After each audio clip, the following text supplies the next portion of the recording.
The frontier doctor in Kansas cow towns of 1877 had to handle a lot of bad-tempered and dangerous patients. Perhaps the most celebrated case in the early annals of Dodge City medicine was the time Mr. Shanghai Pierce, millionaire Texas cattle baron, got a severe stomachache. Marshal Wyatt Earp and his old friend Dr. Fabrique of Wichita did not ask to become involved with Shanghai's medical emergency. It was thrust upon them by a dozen Texas gunfighters standing by to see that their boss survived, or else. Whoa, you imps of Satan! Whoa! My gosh, whoa! By rights, I shouldn't give you any water at all! You're idiots, both of you! Hey, you tie them up! You darned horses! You can take the dang buggy. I'm getting out of here. Hey, who sold you to Doc Fabrique, huh? Meanest tempered pill pusher in Kansas. Oh, it's a fine welcome I'm getting to Dodge City. Well, I'm glad to see you, Doc. Say, what'd they do, run you out of Wichita? My friend, the big-headed boy whom I've stopped from getting killed time and again. Well, goodbye. I'm shoving off. Now, look, I am glad to see you. Now, tell me, how's Marsh Murdoch and all my friends in Wichita? Marsh is feeling fair to middling. You tell me, Wyatt, ain't there any doctors in this town? Sure, Doc McCarty. He's a good man, too. You look kind of liverish to me, son. Well, it's not Doc McCarty's fault. Well, you see, this town is so peaceful, I don't get any exercise. Well, then you came to the right man. I can fix that. Oh? So you've been chased by a bunch of Indians or a small posse? Oh, I'm going on a vacation. No. Yes, the first vacation I've had in 12 years. And I figure I earned it. Well, you sure have. Welcome to the jail. Nice and peaceful. Come on. Boy, you did better in Wichita. And since you know all the best fishing holes around Dodge City, you're taking a vacation, too. Well, what kind of fish you looking for? Catfish. Big, fat bullheads. About so long. Do you know where there are any that'll bite on a plug or twist? Doc, you tempt me. But only for a couple of days. That's all we need, Wyatt. Say, what'd you do with your practice in Wichita? You just didn't pick up and leave them without a doctor, did you? The same as. I got me a young assistant out of Johns Hopkins. That's a pretty good school. Schools don't signify, Wyatt. Young doctors have to do a lot of practicing. You know what I told my best personal friends? No. Don't get too sick while old Docky is away. Wyatt, let's get the fishing gear ready and hop to it.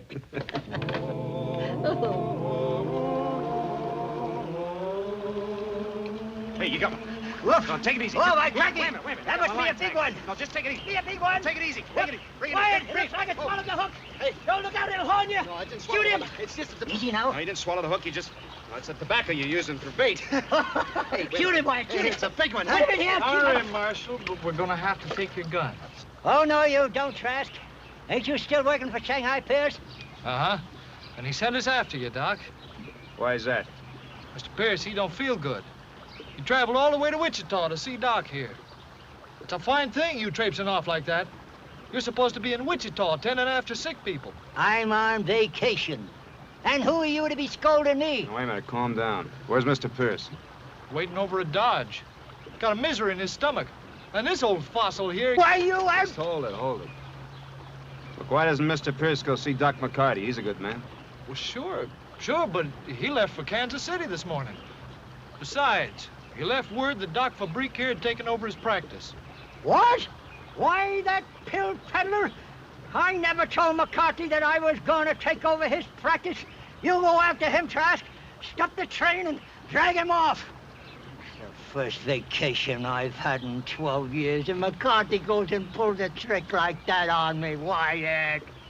Trask, you go after him. He's your man. Mr. Pierce don't know Doc McCarty. He wants you.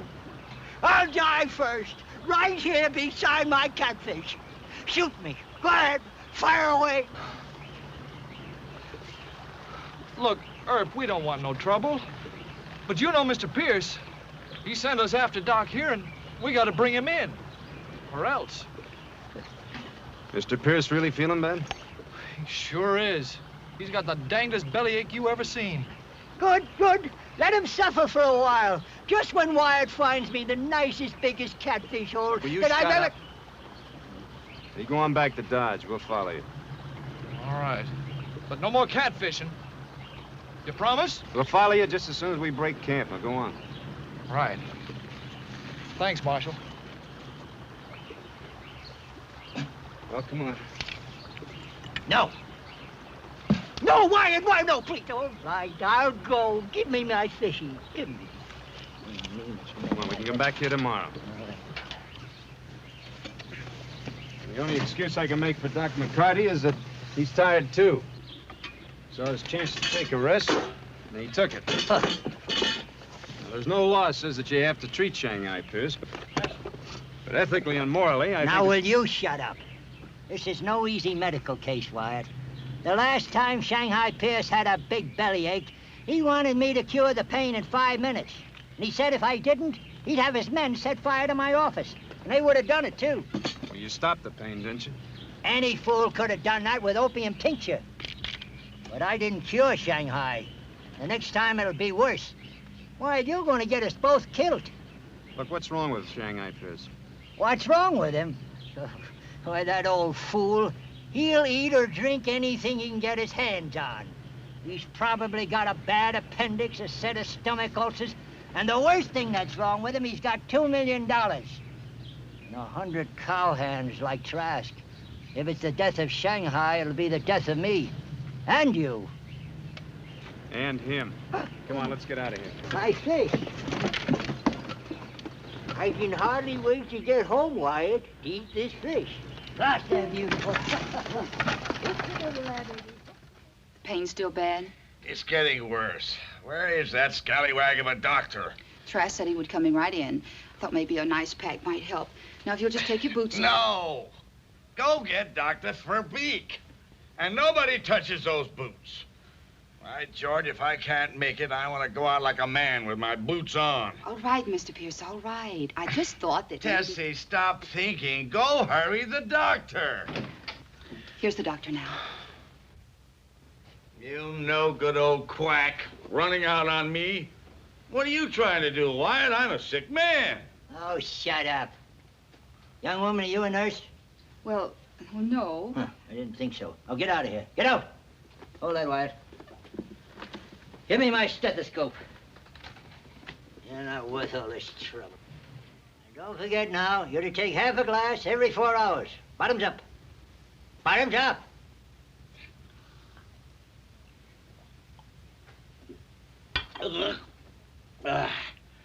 Well, that's better. Wyatt, he had more gas in him than a foundered steer. How many times do I have to tell you not to mix cucumbers, bourbon whiskey, steak, onions, and blueberry pie? Nah, it's no harm done, Doc. I feel fine now. What's the verdict? You got a bad appendix.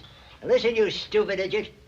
You better watch what you're eating. Give your stomach a chance to calm down. I really had myself a bellyache, a big one. Just like everything else about old Shanghai. Now, what do I owe you, Doc? $5.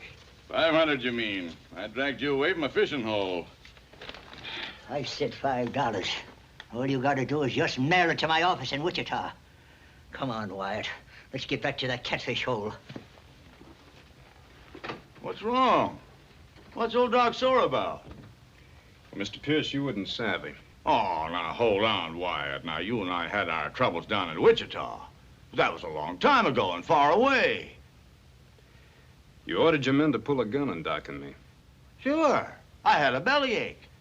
Well, I don't like having a gun pulled on me, neither does Doc. Oh, well, I apologize. Well, that doesn't change anything, Mr. Pierce. Now, you still think that you can get tough with a doctor and medicine, and all you got to do is smooth it over with a little money and then apologize, and everything will be all right. Well, I suggest you take that big bellyache of yours and your big bankroll and get out of Dodge City. Oh, and next time any of your cowhands pull a gun on me when my back is turned, I'll have more than a fishing pole handy. Oh, now, Wyatt. What? Hold it, Doc. Where do you think you're going? It's none of your business. Stand aside. You're not leaving till Mr. Pierce says so. Giving you any trouble, Doc? No, Wyatt. He's not giving me any trouble. Come on, let's go fishing. You're not going anywhere until Mr. Pierce says you can. Gentlemen, I've had enough of you. Now, I'll take your guns. Don't try it. Big balls of firework! This one is bleeding bad, but he ain't no patient of mine. All right, break it up, everybody. Go on, move! Give me your neckerchief. Go on, get out of here. Al, put a tourniquet on that man. We'll take him over to Doc McCarty's office. Doc left for Kansas City. It's all right. Doc Fabrique will take care of him until he gets back. Put the tourniquet on his arm. Wyatt, I ought to cuss you out to a fare thee well. The catfish are biting and you strap me down with 2 gunshot cases. Yeah? I did you a favor. I could have dropped him out there at the fishing hole. Now, come on. Pick him up. Let's take him over to Doc McCarty's. Come on. Come on, up. You get him, Hal. A big favor you done me. I already wasted 40 minutes of my vacation. And you should have had better sense to draw a gun on Wyatt Earp. I've got a mind to rub a choice germ into your hand. Oh, Wyatt, see where McCarty keeps his final solution. Yes. Look, Doc, Mr. Pierce ain't gonna like this. He might even pass the word to the boys for a real dirty suit. Will you stop scaring me? If you don't watch out, you're liable to wind up without any kind of a hand. Look, all I'm saying is Will that... you shut up? Mr. Pierce better have faster guns than you two if he's going to have a turkey shoot. Here, Doctor. There's a deputy outside. When you're through patching him up, he'll take him on over to the jail. Oh, fine, fine. I'm sure they'll enjoy the trip. Shanghai Pierce will bail them out in 10 minutes. Look, Wyatt, we're still going on the fishing trip, ain't we? Right after. Right after what? Come here. Oh, no. The doctor will be with you in just a moment, folks. Oh, no, I won't. I don't care how sick you are. I came up here for a vacation. I want to go fishing. Go on, cuss. Swear the Hippocratic oath. Go home. Go home. Go home. Go on. Go home.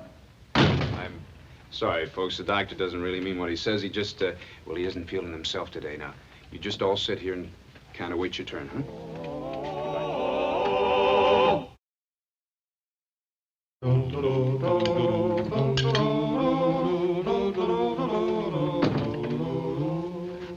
Mr. Pierce, did the doctor say... Now, don't fret, Tessie. I'm cured. Tell me, how are Trask and Drango? They're all right. That marshal only wounded them. The deputy at the doctor's office said they'd have to go to jail, though. Marshal Wyatt Earp. I don't know about him, Tessie. You know, once I even thought of him as a son. I tried to make him my partner. I really don't think you should be eating so much, Mr. Pierce. Now, don't nag old Shanghai. Well, that boy once buffaloed me and threw me in jail in Wichita. And now he's plugged 2 of my best men. Well, all right, we'll bail him out. I gotta do something about Wyatt Earp, though. My temper's getting mighty short. No. What's that you say? I said no. You're still a sick man. I think we ought to head for St. Louis or Kansas City. Oh, please, Mr. Pierce. They have stomach specialists and good hospitals. Oh, now, Tessie, you're spoiling my appetite. Well, if none of the others will tell you the truth, I thought I was of some use to you just by telling Now, you the truth. darn it. Tessie, sit down. Sit down. Now, tell me, how many of my men are here in Dodge? Dozen, 15, I didn't count. All right. You go round them all up. Gunfight? No. No, it don't have to be that. All right, I'll tell you the truth. Doc Fabrique is the only pill pusher that I have any confidence in. And you saw how he got me back on my feet. All right. I'm heading back to Texas. I want Doc to travel along with me. Kidnap him? Well, no other way. But that'd mean a fight with Wyatt Earp. Not if you'll do a little play acting. Now, Wyatt Earp has got one soft spot in him. For a Yankee, he's very chivalrous toward women. So now, Tessie, you go to him. Doc Fabrique's still working? Yeah, he sure is. Yeah, the Lambert kid's got the summer complaint. Old Grandpa Dakin's heart's threatening. I Wired Doc McCarty and told him to hurry back as soon as he can. You know, for a real vacation, old Doc Fabrique should have stayed in Wichita. Oh. Hal, you and I think we got it tough. Well, don't ever study medicine. I know. People sure take advantage. I saw the Morgan sisters in Doc's waiting room. They're the biggest fakes at pretending to be sick. A lot of people like that. Uh-oh.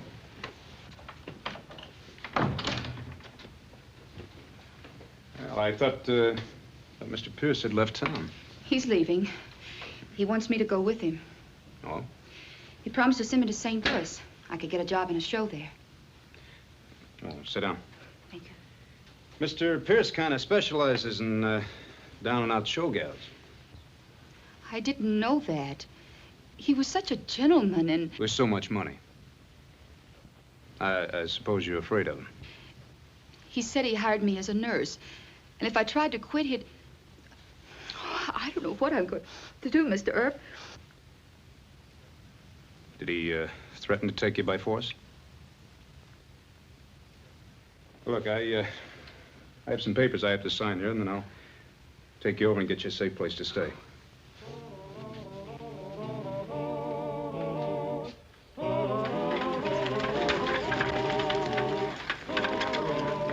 Bring on, Trask. You two bring the doc out. We'll get him out here. You're both bilious. Sitting around all day in your millinery shop and get out of here. Mr. Pierce wants to see you, Doc. Well, I don't want to see him. How'd you two get out of jail? The judge let us out on bond. Mr. Pierce is in the carriage right outside. He wants a final checkup before we leave for Texas. I've discharged him. And you can tell that pig-headed old fool that as far as I'm concerned, I will not go out there and work on him. Mr. Pierce, are you sick again? Got a pain. Get that doc. Oh, he's right here. You're faking, Shanghai. And you ain't no patient of mine. If you don't tell Trash to let me go, I'll have wired or throw you in jail. He's a goner. His heart. Will you shut up? I'll examine him. You fancy buttons. He's gone and done it. He's got a hot appendix. There's just one chance. Drive him to that army surgeon out at the old fort. What? What? Can't I get any police protection in this town? Mr. Pierce, he's not dead, is he? No, ma'am. He's got the appendicitis. Doc, he'll never make it to the fort. I think the doc ought to operate right now. No, I won't. Oh, wait a minute. No! Look, you let me try and handle this. Wait a minute. Now, look, he's real sick, isn't he? He's as good as dead right now. Well, couldn't you operate? No. Why not? Why should I operate on a man who treats a doctor like a cowhand? All right, now, Doctor. Now, what is the real reason you don't want to operate? I don't want to take the chance, Wyatt. Why should I? Shanghai Pierce's men might kill me in case anything goes wrong. Yeah, but they're going to be just as hostile to you if you refuse. Yeah. Look, Wyatt, I ain't getting any rest here. If you're really a friend of mine, you'll hold off Shanghai Pierce's crowd and give me a head start back to Wichita, Well, if that's the way you look at it, Doctor. Doctor. Hey, wait a minute. Are you saying I ain't a doctor? All right. I'll operate. Haul that Shanghai Pierce over to the hotel. I'll be over there as soon as I collect the proper tools. I ain't a doctor. Out of my way! Out of my way! Come on, break it up. Hurry! Look, Al, I'm going to give Doc a hand. Any of Shanghai's men show up here packing guns, don't fool around with them. Take them. Right. Lie down, Mr. Pierce. Where is that old butcher? He'll be here any minute now. All right. Now, Tessie, you stay here. I will, Mr. Pierce. The rest of you wait in the bedroom. I don't think old Doc's knife will slip on purpose, but it just might. Not with our guns on him, Mr. Pierce. All right, go out. Get out.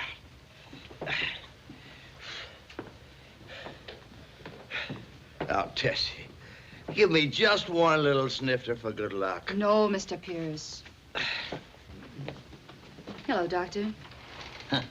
What's Marshal Earp doing here? He's my assistant. Any more foolish questions? Well, you have to make allowances for Tessie, Doc. Huh. She's a poor little show gal. Oh, stop your moaning. You ain't dead yet. Now, listen, Doc. Can't I have one shot of whiskey? No. Young woman, can you handle ether without fainting? I'll do it. No, Wyatt. I want you to swab up after me. And then I want you to hold the clamps. But right now, get rid of that artillery. Young lady, you take this, put it over his face, take the ether, let it start dripping now, slowly. Wyatt, go over there and get that lamp. Mostly you'll be holding the lamp, Wyatt. Just raise the other one, Marshal, and take it easy. We just want to make sure that Doc here don't let that knife slip. Because if something bad happens to Mr. Pierce, the same's going to happen to you. Why don't you stop your jabbering? Mr. Trask, you holster that gun way downstairs and take your friends with you. Well, that settles it. Clear out of here. Oh, stop it. Go downstairs, Trask. If anything goes wrong, there's plenty of time to get even. All right. Downstairs, boys. Hold it a minute. He's under. Bring the light closer, Wyatt. You keep that ether dripping slowly now. Well,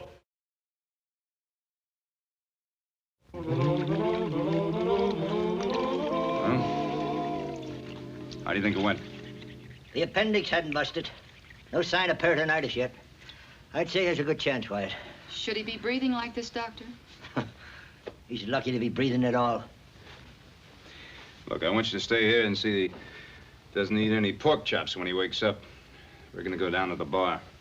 How long will you be gone, Doctor? Well, Miss Nosy, that's a professional secret. Mr. You won't let the doctor get drunk, will you? Ma'am, I don't think the doctor could get drunk enough to forget or forgive any of this.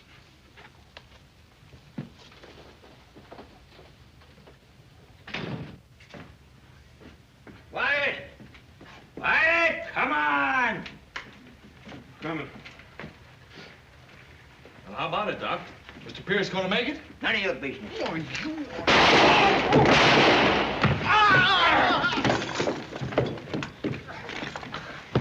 Looks like this one is dead, Wyatt.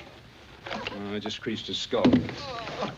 Now you've gone and ruined my dang vacation. Well, I should have shot him anyway, even if they hadn't gone for the guns. The man who pulls a gun on me when my back is turned better make good on it. Professional ethics, Doctor. Sorry to be going off in such a hurry, Wyatt. Doc McCarty will be coming back in a few hours. Let him take care of his own patients. I know, you want to get out of here before anything else happens, and I can't say I blame you. Sorry it turned out this way. Hold it, Doc. You can wait a minute for old Shanghai. You ain't leaving here until I pay you your fee. I pay all my debts in cash. Tessie, give him that roll of bills. Here, $2,000. Mr. Pierce wants you to use it for a new hospital. Not a red cent.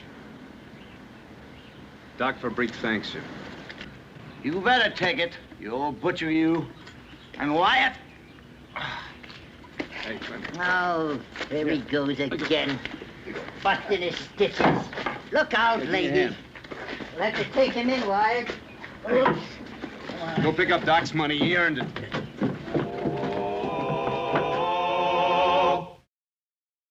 Well, he cleaned up the country, the old Wild West country. He made law and order prevail.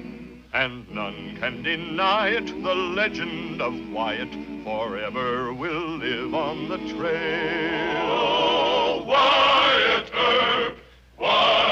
Earp, brave, courageous, and bold. Long live his fame, and long live his glory, and long may his story be told.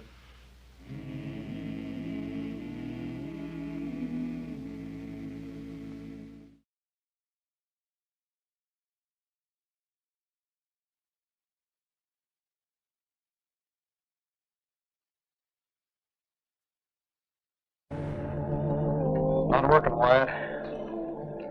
Give it a chance, Sam. Here comes somebody. It's him. And he's wearing his gun. Yeah. Just as we figured.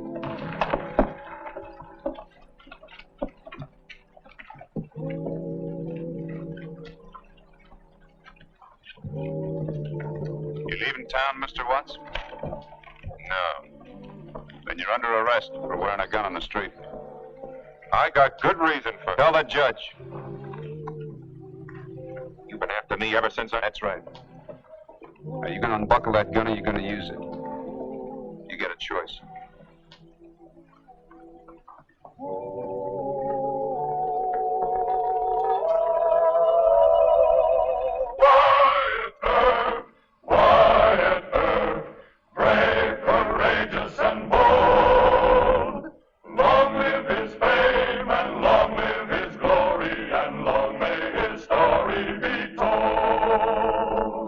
The Life and Legend of Wyatt Earp, starring Hugh O'Brien.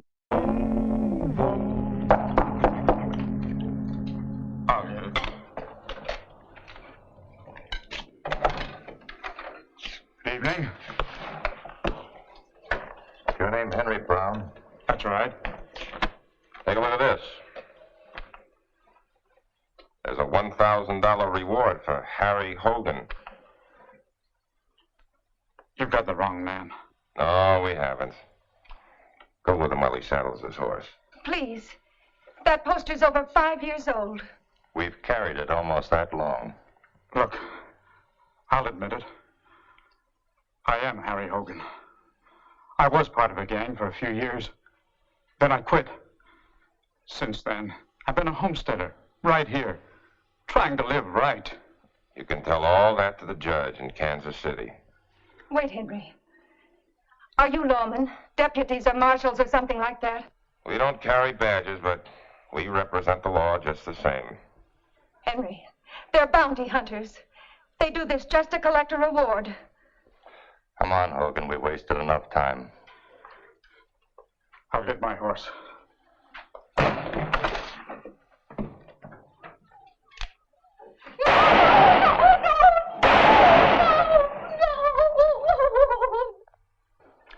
You recognize him, Marshal?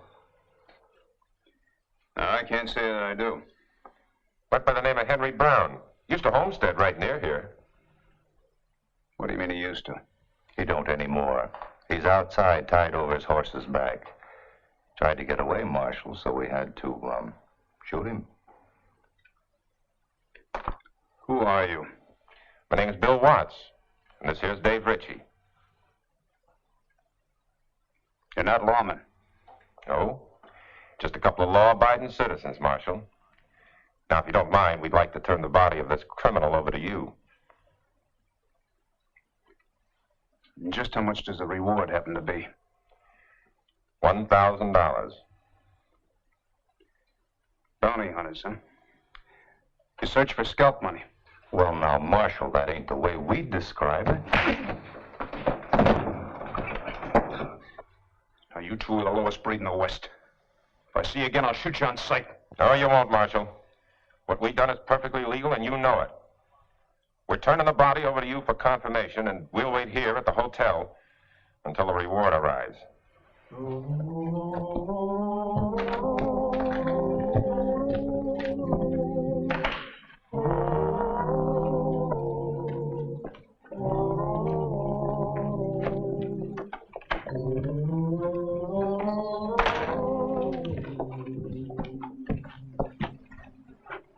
There's Marshal Earp sending our telegram for us. I don't think he likes us none. None of them do. You know, if half of what's been said about the people of Dodge City is true, we should be able to do a lot of hiding out from the law here. I don't know. Things have changed since this Earp took over. Oh, he's bound to have missed a few reward posters.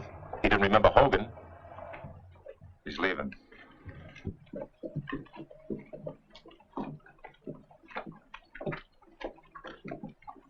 Morning, Marshal.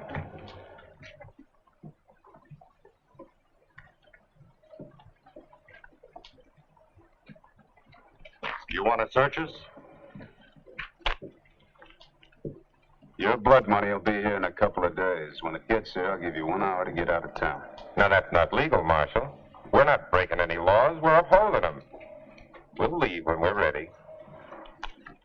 Now, I'll tell you. You may change your mind.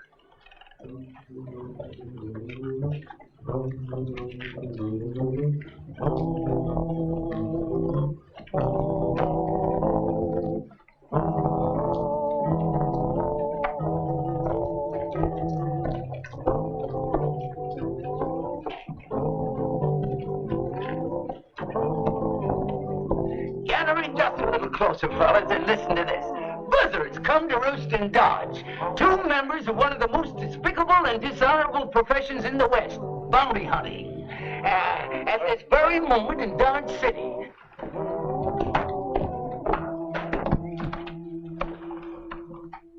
Buzzards come to roost in Dodge. Did you write that editorial? Yes, I did.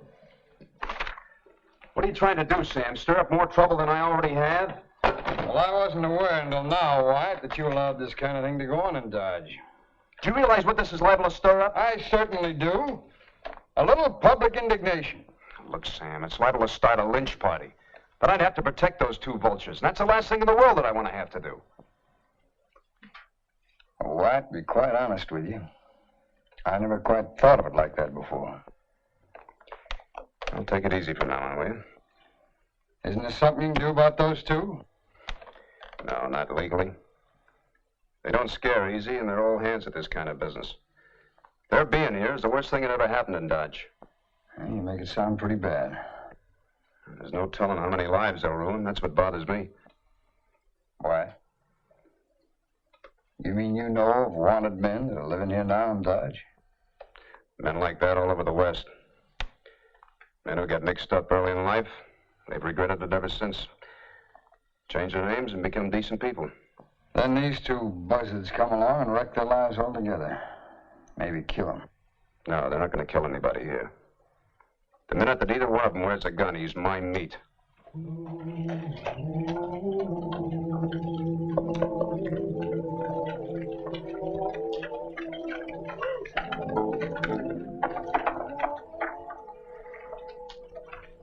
But why are we stopping? Ellie, I don't think you should travel anymore today. We'll get a hotel room here in town and use a different name. But we made up our minds not to stop till we got out of Kansas. Now, look, Now, Ellie. let's keep on. You and the baby are more important. I feel fine, dear. Now, let's see if they'll sell us another horse.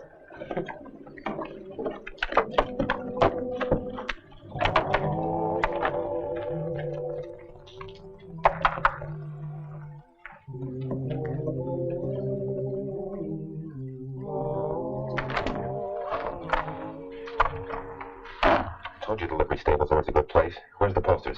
In the drawer. Take a look at him. He's down there buying a horse. I've seen that face before.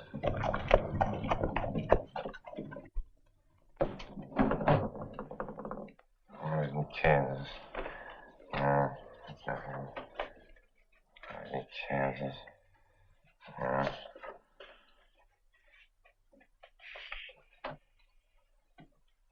He's one of the Youngers.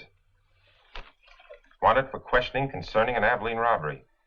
For information leading to this man, $150. Not a bad day's work. Think Marshal Earp will be glad to see us again? Leave it alone. Earp sees you with that on the street, he'll shoot first and ask questions later. We don't need guns for this kid anyway.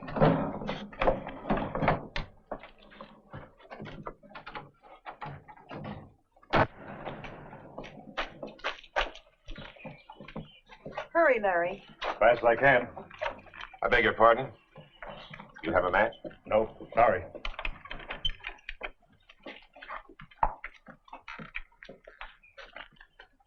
You're not going anyplace, Younger. No! Stop!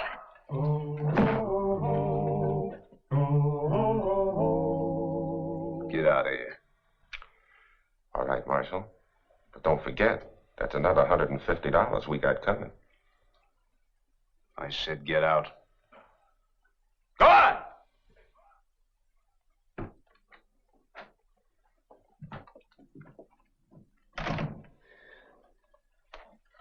You all right, ma'am? I'll be all right. Been just too much for her, Marshal. Mrs. Younger, I'll try and get you a room as soon as possible. Mr. Younger, I'm going to have to lock you up. Well, he's wanted for questioning, ma'am, according to this poster. I don't like it any better than you do. I had nothing to do with the robbery, Marshal. The name is Younger. You can see what that means. He's never done anything with his brothers at all. We figured by spring the baby'd be here. But my brothers robbed a place in Abilene. Somebody recognized one of them, and I heard they wanted to question me. Well, you shouldn't have run away.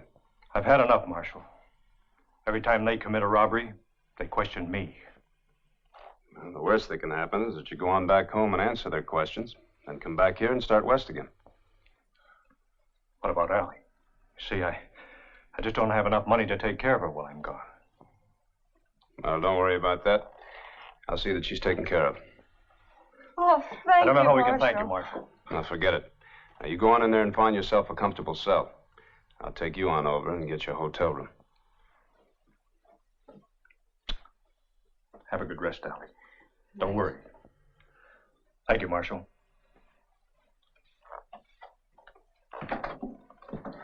Ma'am. Oh, excuse me. It's all right. You know, some people have nothing else better to do than just print up these posters. It may work. What? Nothing.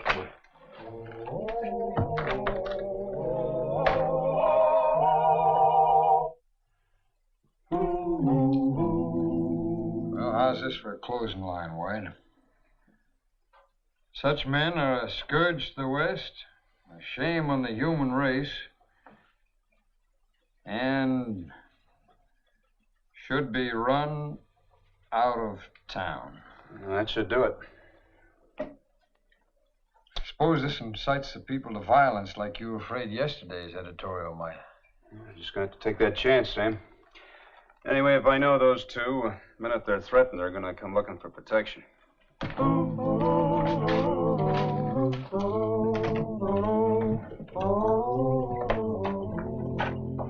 got our names in the paper again. That's pretty strong. Sam Rolfe. You thinking what I'm thinking? Anybody who hates us as much as this Rolfe does should have a past worth looking into. Let's go look them over.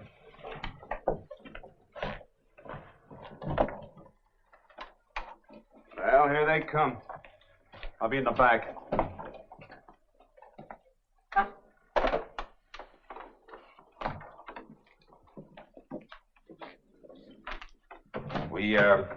We'd like to talk to Sam Rolfe.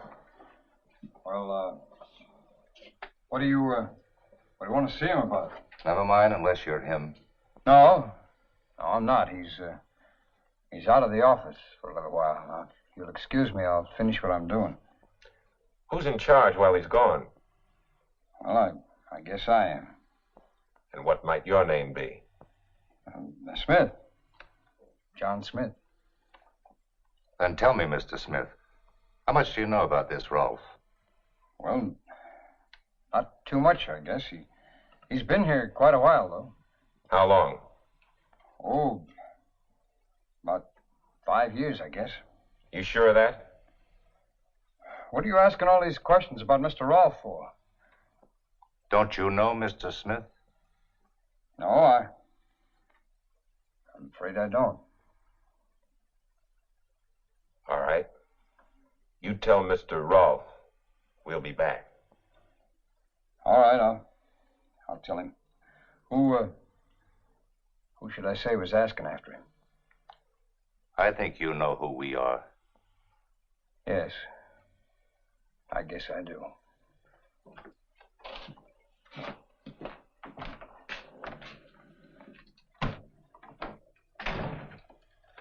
Well, that was quite a performance, Mr. Smith.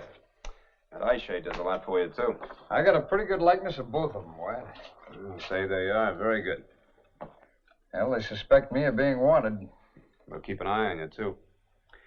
Well, we can give Bill Watts another name, Joseph Watson. How's that? Richie, we can make into a horse thief. Put a price on his head. That's fine. But, how are you going to see... How am I going to get the wrong poster to the right man? Yeah?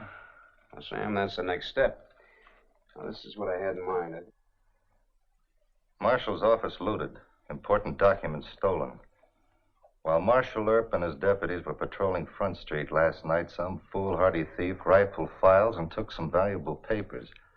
Marshal Earp refuses to disclose the nature of the missing papers or to discuss their value. The Marshal's face is red both with embarrassment and anger. You don't think our good friend Sam Rolfe stole the documents, do you? Maybe Earp's trying to frame us. Accuse us of robbing his office. I don't know. Earp's no fool. I think we should go and have a talk with Rolfe. Try and find out something.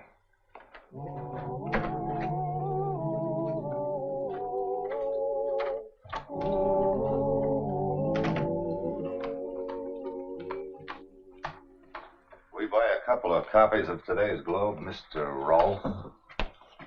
Sure, just help yourselves.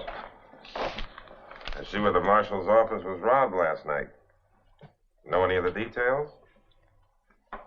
Oh, only what you read in the paper. It's all right there on the front page. Well, I'm having dinner with Marshal Earp. If you could come back later, I might have some news that would be of interest to all of us. Look across the street.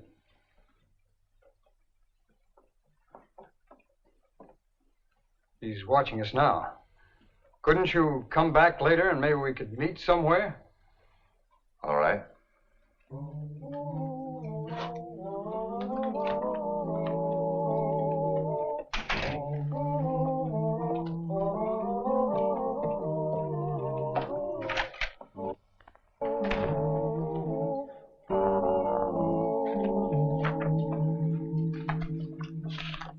Come back alone. What kind of a trick is this? You didn't show the note to your partner, did you? Not yet, I haven't. Well?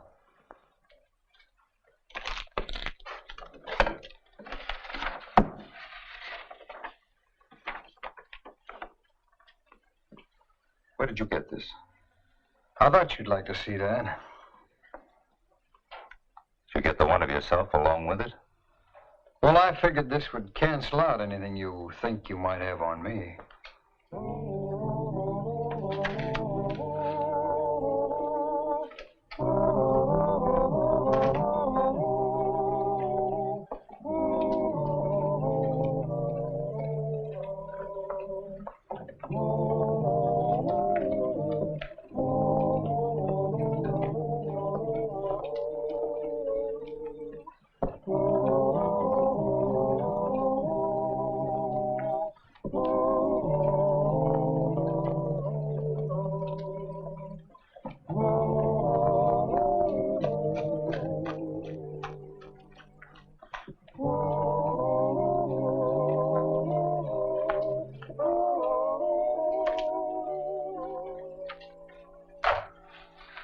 What's going on? What do you mean? I saw you coming out of the Globe office. Then I followed you to the telegraph office. You trying to cross me? Why don't you relax? Keeping tabs on Rolfe. Every time Earp sees us together, he thinks we're after Rolfe. Have to be more careful, that's all. What do you mean, more careful? We'll have to work alone. Earp can't be in two places at the same time. What were you doing at the telegraph office? I sent a telegram to Kansas City to get a line on Rolfe. You cross me and you know what'll happen, don't you?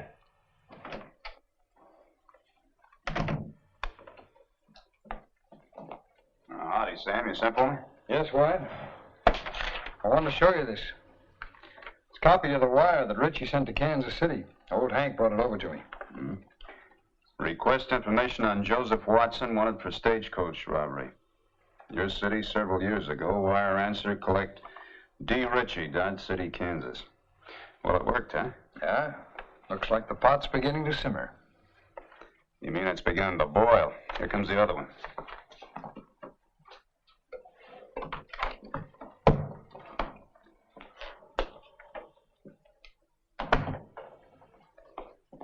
Good afternoon, Mr. Watts.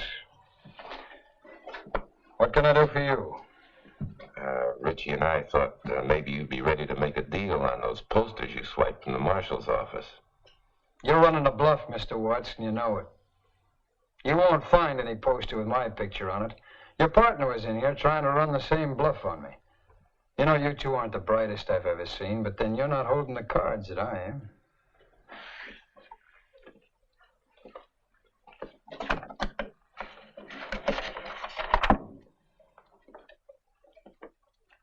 You see, I found a poster with a picture on it that I think you'd find mighty interesting.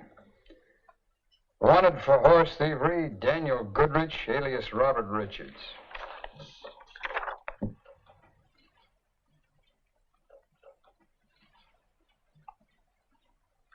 Who else knows about this? Just myself. Not even Marshal Earp? No. So it was you who stole the posters out of Earp's office? Well, when a man's in a spot, Mr. Watts, he has to protect himself all the way around. Besides, who'd believe you? All right. You mind your business and I'll mind mine.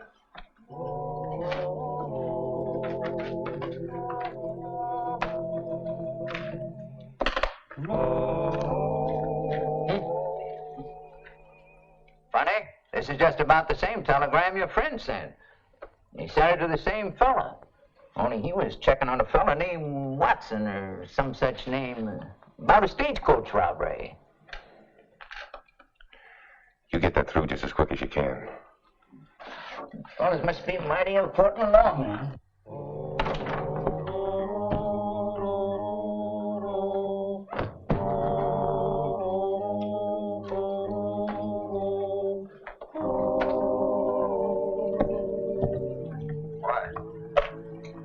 Hank tipped Richie off.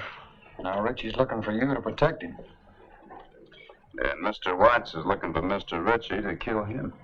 Everything's working out just fine.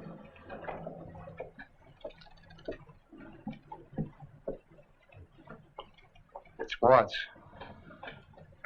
And he's wearing his gun.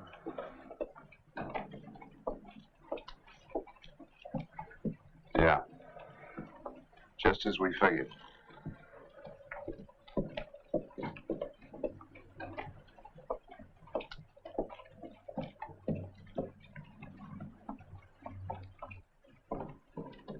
You leaving town, Mr. Watts? No. Then you're under arrest. For what? For carrying a gun in the street. You've been after me ever since? That's right. Are you going to hand over that gun? Or are you going to use it? Oh, Marshal. Marshal Earp, I've been looking all over.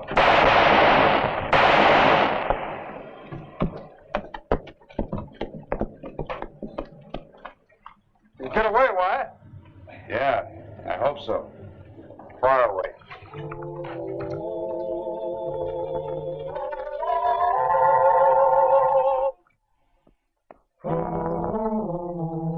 Now, I can put you in jail for 30 days for carrying this gun. 60 days for resisting arrest and 30 more for disturbing the peace, but I'm going to suspend that and let you go. Why? Because I don't want you around. But I'll tell you something, Mr. Watts. If I ever see your face in Dodge City again, I'm going to lock you up for a long time. Well, what about my reward money? For Hogan's body and for Younger? Well, you can be fined, too, you know. And I'd recommend to the judge that it'd be about $1,150, and I think he'd listen to me. And one more thing. When you see your friend, Mr. Richie, tell him the same goes for him, too. I won't be seeing him. Well, you might. If you take the Deadwood Road. I hear he went that way. Did, huh?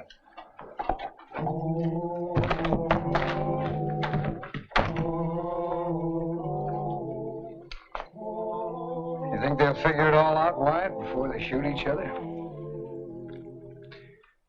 I don't know, Sam. Your guess is as good as anybody's. At least we get rid of it. Well, he cleaned up the country, the old Wild West country. He made law and order prevail. and none can deny it. The legend of Wyatt forever will live on the trail. Wyatt Earp, Wyatt Earp, brave, courageous, and bold. Long live his fame, and long live his glory, and long may his story be told.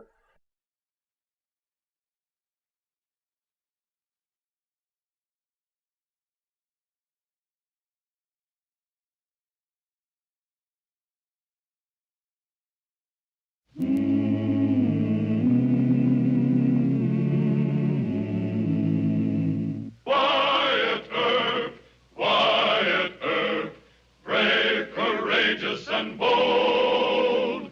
Long live his fame, and long live his glory, and long may his story be told.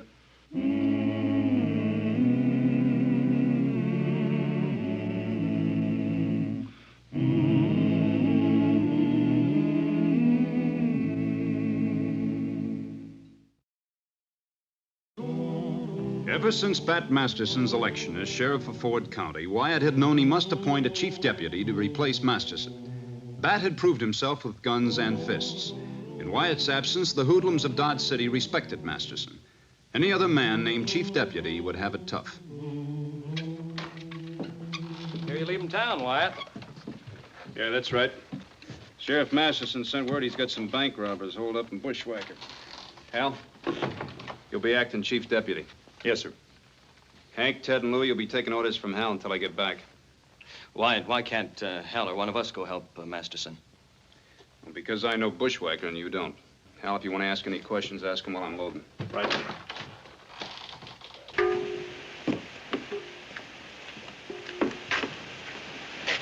The boys are right, Wyatt. This is no time to leave town. I didn't pick the time, Hal. But I did pick you as acting chief deputy. Now, you know the routine and how I want it run. And I trust you. Now, you trust yourself. Yes, sir. I'll be back late this evening sometime. You explain it to Mayor Kelly. I didn't have time. Right.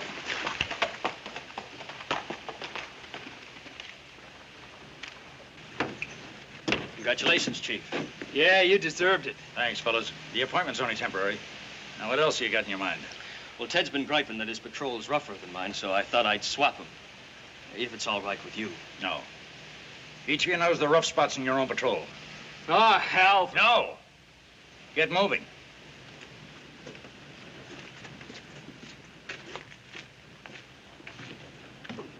Hal. Yeah, Louis. Today might be a rough one. Aren't you going to swear in a couple extra deputies? With Wyatt out of town, it'll take at least 2 guns to make up for him. Huh? I said it'll take at least 2 guns to make up for him. And you always want to do things your way. You admit you're short-handed. Why don't you let me swear in some special deputies? Mr. Mayor, special deputies are all right in a posse, but they're no good here. They just make extra business for the undertaker. Indeed, now. Indeed now. Now, cowhands have no respect for special deputies. They doubt that they're going to risk their lives just for a couple of days of extra work. Come on, Hal, we'll go get the drunks. Now, Wyatt, speaking take of it easy. undertakers... In the hoodlum South, the line respect us, sure. But they ain't scared of us like they're scared of Wyatt. If I was you, I'd swear in 4 extra men. No. Huh? No, Wyatt doesn't approve of special deputies in town. Neither do I. Check the saloons. Just as you say, Chief. Louis thinks Wyatt should have made him chief deputy. In a tight spot, will he let me down? What is this now, Hal? Wyatt's riding out of town. When'll he be back? Tonight, Mr. Mayor, he went to help Sheriff Masterson. And he left you in charge? Yes, sir. Oh, word sure gets around fast. The Snaky W outfit just hit town, and they're all wearing guns. Where are they? The Alhambra Saloon. I'll swear in some special deputies. No, sir. What? Snaky W's not so tough. I'll make them check their guns. Oh, now, Hal. Maybe I hurt your feelings. You're better than average with a gun, but you ain't Wyatt Earp. I know that, Mr. Mayor, but the Snaky W's ain't Wyatt Earp either. Excuse me.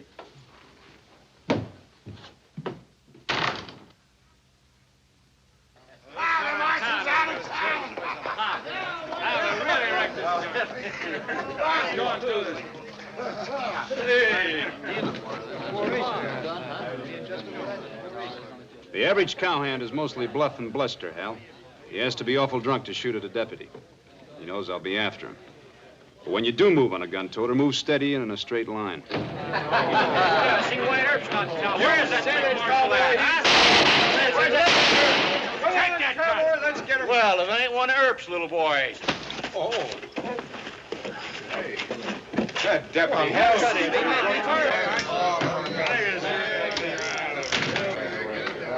All of you wearing guns, check them. All right, come on, Check them, I said. Niven. Check this. Mike, put this behind the bar. What's the idea, Hal? You ain't White Earp. It's lucky for you Wyatt isn't here.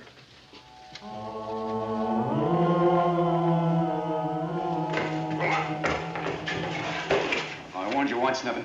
If they don't check your guns, you send word to me pronto. You understand? Yes, Marshal. I'm closing you for a couple of days.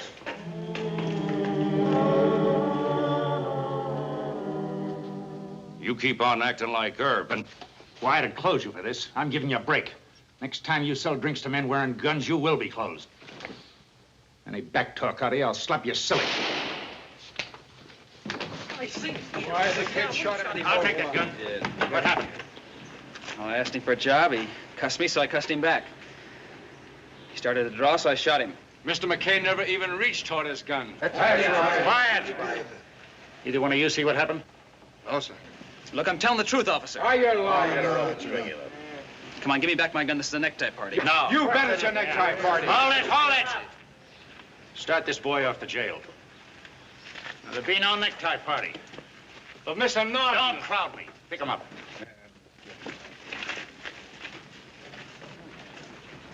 That was close. But Ted and Hank backed me up. I know why they'd think I'm doing right. Now, I don't care how much money these cattlemen bring into Dodge City, Mr. Kelly. I'm running the marshal's office until I'm fired. Well, I don't think you should... Marshal Earp is right, gentlemen. Now, you can always lynch a man, but if he's innocent, you can't bring him back to life. Now, I told you I'm investigating the case. Any of you want to doubt my word, we'll step outside. No, Wyatt. Now, gentlemen, I promise you a fair and square investigation. Now, just come along, and we'll let Marshal Earp handle this. That's right.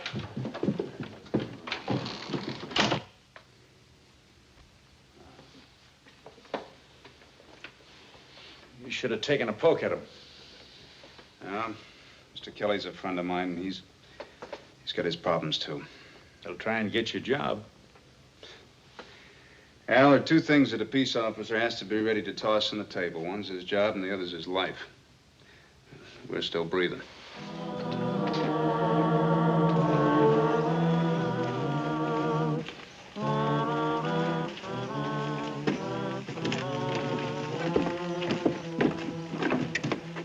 Hey, Hal. The man that was shot was Todd McKay, the Snaky W foreman. Yeah? Dave Williams just got in town. So? Don't you remember? He owns the Snaky W spread. He's a big man. He'll tree this town. What are we supposed to do, stand still? Oh, quit talking like Wyatt, will you? No. I'm even trying to think like Wyatt.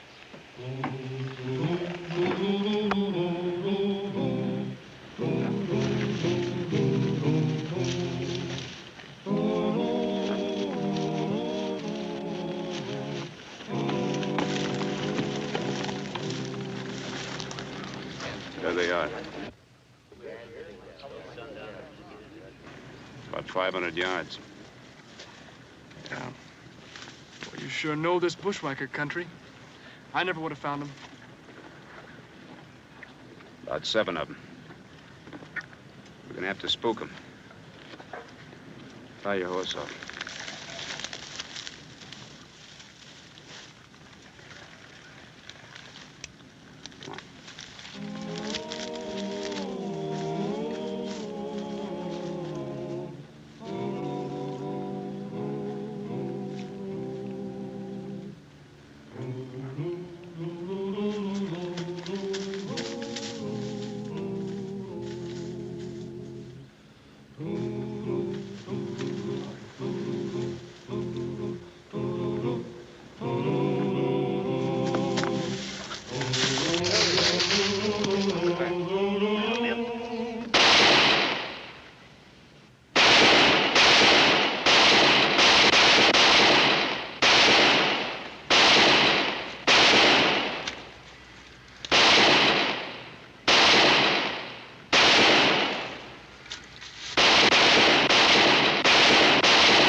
gun. Drop him. Go on, get in. Go on. Drop it. Go bring him over here. Go on. Lay him against that rock. Put a tourniquet on that arm. You start patching him up. Well, get over here. Well, I guess there won't be any train robbing for a while.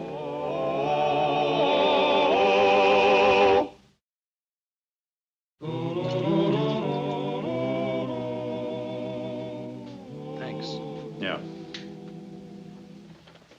So, your name is Denny Kirk. You're a saddle tramp from Arizona. You came here to see a girl by the name of Pauline over at the Stagecoach Cafe. You'd never seen Mr. McKay till you hit him for a job. Well, I lied about that. No? I had a row with him. How's that? Well, he got fresh with Pauline. I left my gun belt on my horse at the livery stable.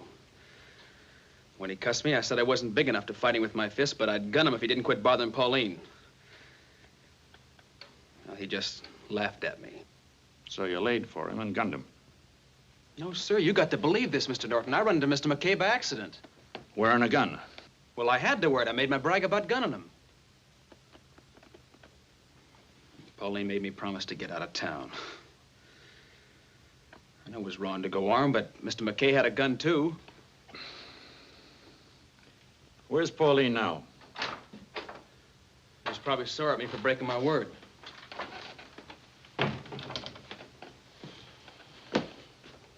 Where's this Marshal Earp that Pauline makes such a big hero of? He's out of town. My luck. Doesn't look like such a strong jail.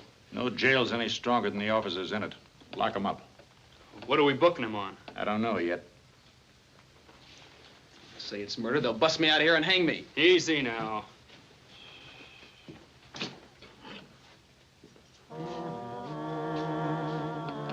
Wyatt. That's always Wyatt.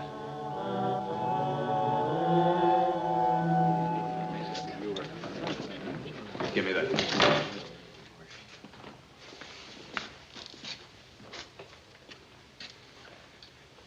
He wasn't wearing a gun.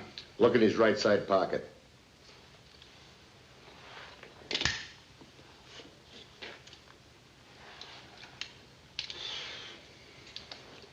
Did he reach for this? No, but he was going to. All right, 2 Spot, you be at the inquest. Yes, Marshal. Get some of your men to take care of the bodies.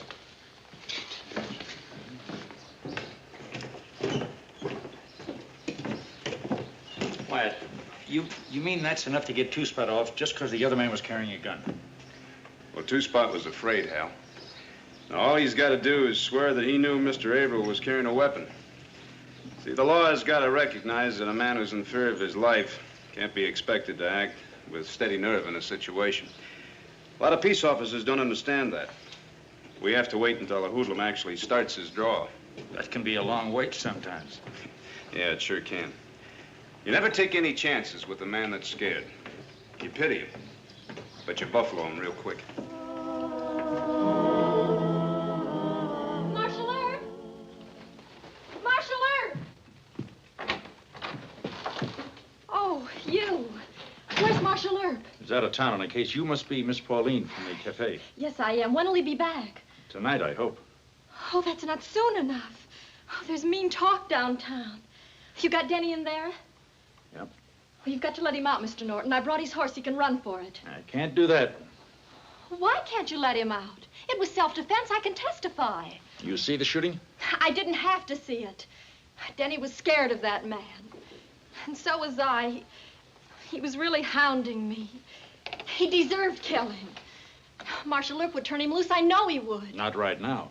You're nothing but a deputy. This would have to happen with Marshal Earp out of town. I can pay you, Mr. Norton. I'll give you all the money I've saved. You trying to bribe me? Yes. They'll lynch Denny. Can't you understand that? Take it easy, Miss Pauline. Easy. I'm in love with him. What is your price for turning him loose? No price. You tell me all you know about the shooting. You mean from the start? You're very, very sweet, Miss Stone. Oh, no. Yes, you are, and you're smart, too. Now, look, I want you to do me a favor, will you? All right. I want you to tell your brother to come into Dodge City. Now, look, if I have to ride out there, he might get hurt. And, well, or I might get hurt. Now, you wouldn't want that, would you? No. That's my girl. You want me to trust you, don't you? Yes. I'll go right away. You wait here. I'll wait right here.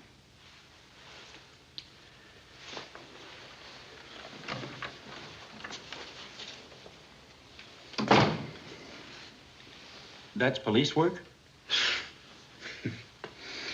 I try to be patient with women, Hal.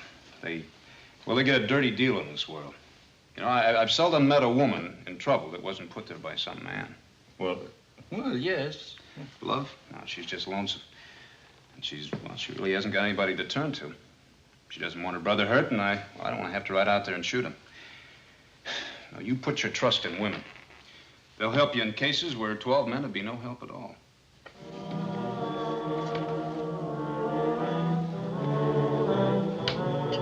And I don't know if Denny drew on him or not. But if Denny says that's what happened, that's what happened. Yeah. Well, I believe you. Jury might not. Now, Denny said that some men that live around town saw that fight. Then why don't you make him tell the truth? No, I can't search the whole town. That's your job. How? Where could I start? Go back to the cafe, ask a lot of questions, listen to the talk. Oh, but what if a mob should come? No. There are 3 deputies here and myself. They're not going to take Denny. If we can't fight him off, I'll turn him loose. I promise you that. I think I believe you. I'll do it, Mr. Norton. Thank you.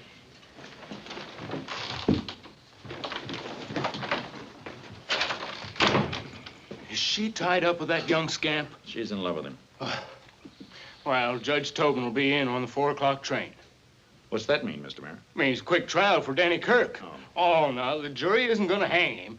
Main thing's to agree on a prison sentence and hustle that kid out of town. No, sir. Huh? I think Denny shot out of self-defense. Oh, indeed, now. Well, have you got any witnesses to prove it? I'm working on that right now, Mr. Mayor. You know Wyatt, he'd raise particular net of a thing like this. Wyatt? But you're acting marshal. I know. I'm trying to handle this the way I think he'd want me to. Wyatt isn't here. I don't mean to cast any reflections on you, but Earp and Masterson can throw real fear into those cattlemen. They aren't afraid of us. If we get tough with Dave Williams, he'll lynch that kid. I know. Dave Williams isn't afraid of me. Well, the point of it is, Mr. Mayor, I'm not afraid of Dave Williams.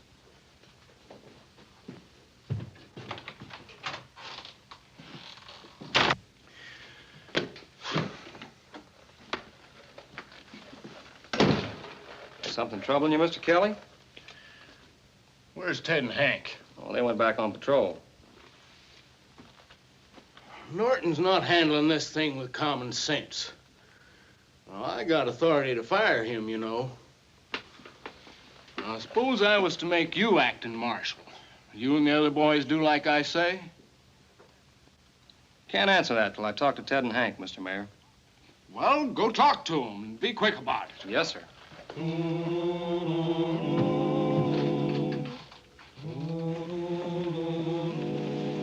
Hey, Norton. One thing you should always keep in mind about Texas men, Hal. They're still fighting the Civil War in Kansas.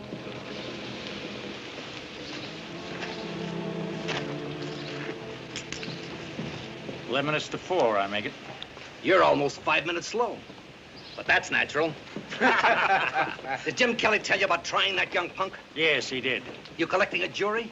The judge is due at 4. What's the big rush, Mr. Williams? Talks just like Wyatt Earp, don't he? Patterns himself after that short-horn imitation. Don't never call Wyatt names to his face. Take 'em, boys. Try it.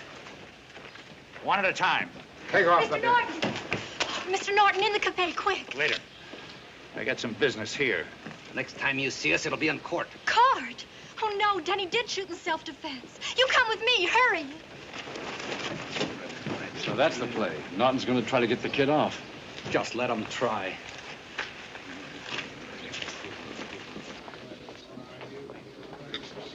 They're the ones, Marshal, these two. They saw it. I heard them talking. Well, Pauline must be loco, Hal. Nobody saw nothing. On your feet. You too.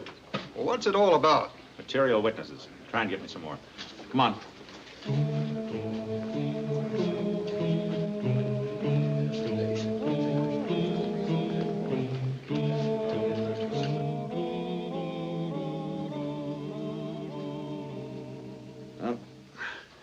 How many times do I have to tell you there's nothing to be scared about? All you have to do is to testify to what you saw. That'll convince Williams that his man was asking for trouble. But what about that kid in there? You want to see him railroaded off to prison? Or taken out by a lynch mob? Oh, you're wasting your breath, Hal. Now, if Wyatt Earp was here, it'd be something different. You said you'd protect us, sure. But Earp's the only man they're scared of. And besides, I don't... Any luck? No. Well, we can't spare the time. Party starting? Yep. Lock him up. Come on, boys.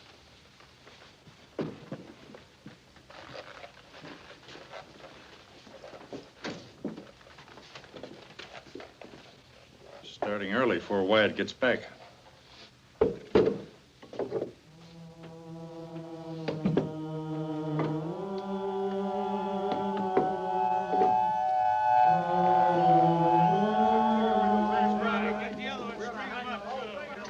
We better be getting outside.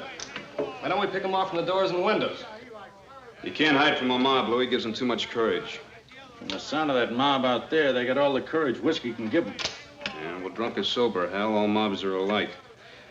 One gunslinger who's made up his mind to go all the way is a lot more dangerous than 50 men in a mob. At least it's been my experience. You can stay here if you want to, Louis. Louis always acts that way before a fight. Just don't get too brave out there. Wait till the boss shells cut loose. I've been following Wyatt for some time. All right, you come or stay, but I don't want you arguing with Hal if you come with us. I want silent deputies with their thoughts on spraying buckshot where it's going to do the most good. All right, let's go.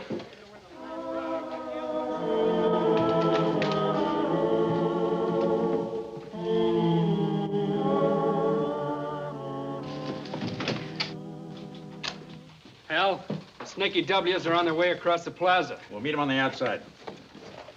The kid said you promised to give him a gun. I changed my mind about that. Here's one for you. There's only about 15 of them. But I sure wish Wyatt was here. So do I. Why don't we use rifles and pick them off from cover? We can't do that. If we did, every cowhand in town would be shooting at us. Now, I'll do all the talking. Louis, you take the left, Hank the right, and Ted the center. Don't shoot until you hear me cut loose with that first barrel. That's close enough. Don't be a fool, Norton. Kelly lied about the judge. Judge Tobin missed the train. But we're on time. What happened to your other deputies? They missed the train, too?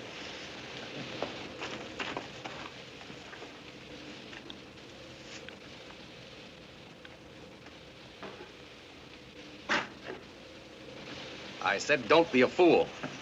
Earp and Masterson may try to even things, but you'll be dead. Get out of our way. We're coming in. Go back, Hal. We'll blast them. Don't shoot! Why, you? These men don't want to lynch an innocent kid. Better have Doc McCarty look at Mr. Williams. The rest of you beat it. Go on, move.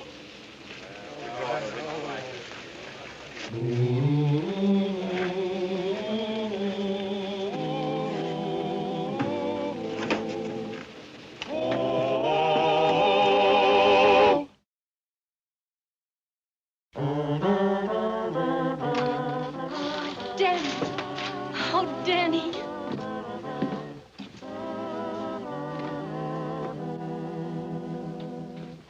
Well, it's about time. I thought you'd never get here. What's the matter? You been having a little trouble? A little trouble? Why? Oh, no, sir. It was nothing I couldn't handle. Well, that's what I expected, my chief deputy.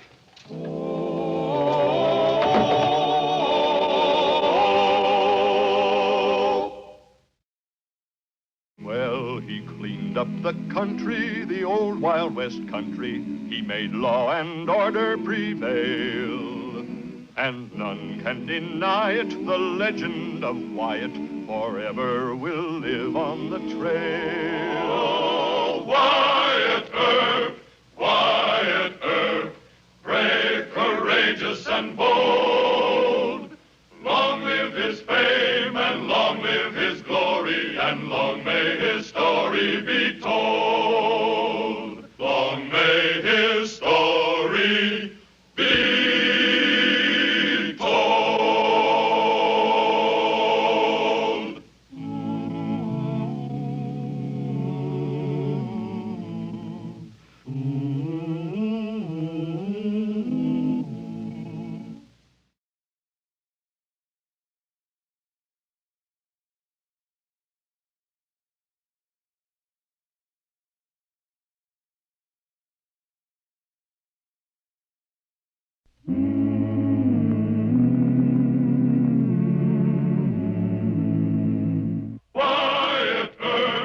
Wyatt Earp, brave, courageous, and bold. Long live his fame, and long live his glory, and long may his story be told.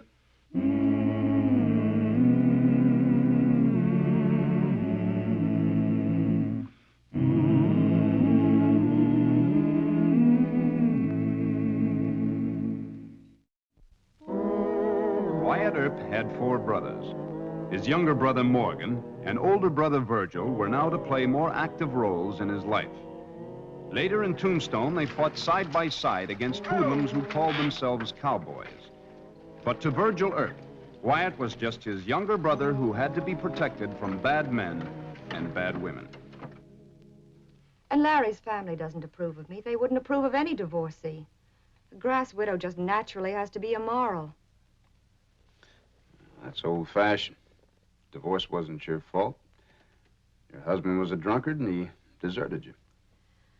All that happened back in Illinois 50 years ago, it seems like. You've told all this to Larry Herrick, haven't you? Of course. And I think he believes me, but his family doesn't. I can just hear his mother talk. She's just Susan Dodd from little old Monmouth, Illinois, and nobody from nowhere. Well, they better not let me hear them say that. Us Earps are from Monmouth, too, you know. Look, if Larry's family's going to give you a lot of trouble, why don't you just tell Larry to find himself another gal? I'm afraid I'm in love with him. Real bad, huh? Mm-hmm. You know, I don't think this is the time to show it. What do you mean? Well, you're going to have to help him make up his mind about you. I want to make him a little jealous. Jealous? Sure. You go out with me one evening, you go out with Mr. Masterson the next. You're very sweet, Wyatt, but I can't play the flirt. Oh, yes, you can. You found me out. Oh! Hey, ain't you the one put our girlfriends off last trip and made them walk a mile into town? He sure is. Climb down. And what's his slip? That's Earp. Looks like Earp. Wearing a mustache. Let's go find out. Howdy, Marshal. Howdy. You better check those guns. Oh, yeah. Check guns. Right away. Yes, sir, Marshal. Come on, sir. Thank you, Marshal. My little brother seems to have things here well in hand. He sure has, Mr. Earp. And I wouldn't say he's your little brother. He's as big as you are. Well, I'll have to be careful then. Little brother might just shoot my ears off. Yeah, he might. Virgil! Hello, Virgil. Bat Masterson? Yeah, I grew up. Well, White's got your room across from his over at the Dodge House. Good. He'd have come to meet you himself, but there's a shooting at the Long Branch. Hey, Pat, I'm glad you're here. I want to ask your advice about something. It's a family matter. Oh? I understand Susan Pritchett's in town. What's Susan Dodd now? She took back her maiden name. Oh? Hey, an old married man like you interested in Miss Susan? Why, no, Pat, it's nothing like that. No, drunks. They might hit a horse.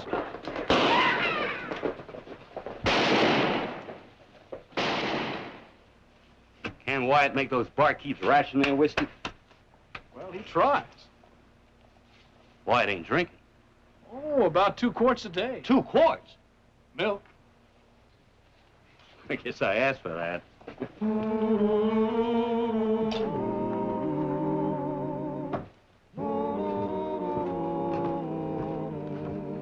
Well, here it is, the mayor's office. Well, this is where she works, according to Larry.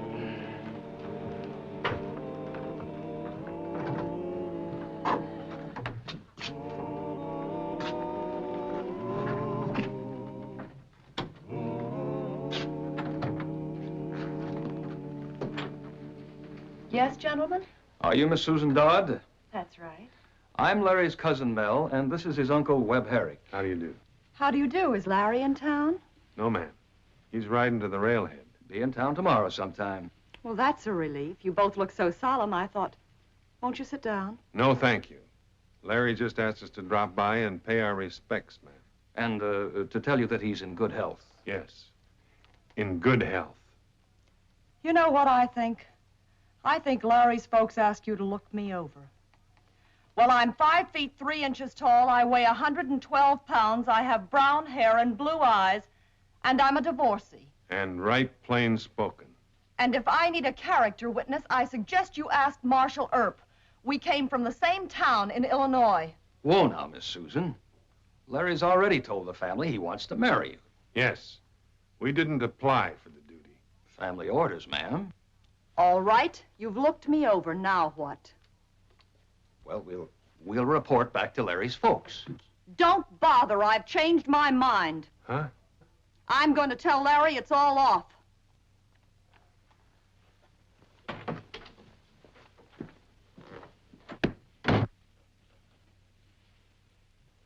I never butted into Wyatt's affairs before, but Susan did write people in Monmouth. She was setting her cap for him. They wrote our folks in San Bernardino, and, well, Mama told me off to look into this. Oh, you got it all wrong. She's engaged. Oh? Yeah, a fellow by the name of Larry Herrick. Fine Texas family. Listen, I wouldn't say anything to Wyatt if I were you. Make him sore. Say anything? I've been worrying about what to say and how to say it all the way from California. Mr. Masterson, I will buy you a drink.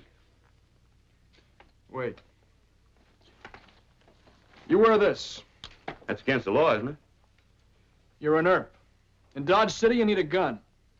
Life insurance.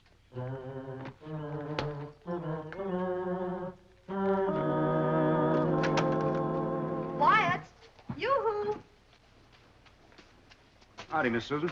Are you awfully busy? Nope, I was just on my way over to the Dodge house to see if my big brother Virgil got in yet.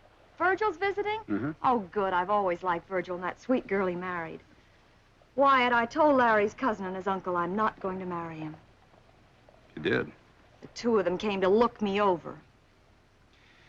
Well, some people are stupid about family pride. You think I did right? Miss Susan, if Larry is any kind of a man at all, he won't pay any attention to the Herrick's family prattle. I still say, why couldn't we have fallen in love? Well, I love you. Ah.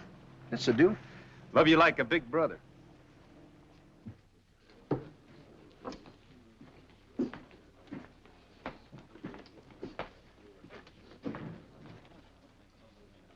The Herricks?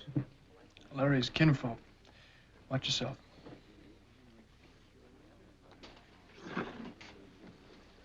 Since when did Wyatt Earp start wearing a mustache? That ain't Wyatt. Almost fooled me. Fooled me, too. It's his brother Virgil. He's joshing. Come on. Marshal Earp? No, sir. Barkeep was right. You're his brother Virgil, huh? Correct. You, sir? Webb Herrick. This is Mel Herrick. Howdy. Howdy. You know Bat Masterson? Sure. Hello, Bat. Hello? Join us in a drink? I think not. You and Wyatt have been sparking Miss Dodd while Larry's away. That any business of yours? No. I had some wrong ideas, too. Now, let's get this thing straightened out. The truth ain't in your brother, and maybe not in you. I don't you say that about Wyatt. Look out, Virgil! Robert!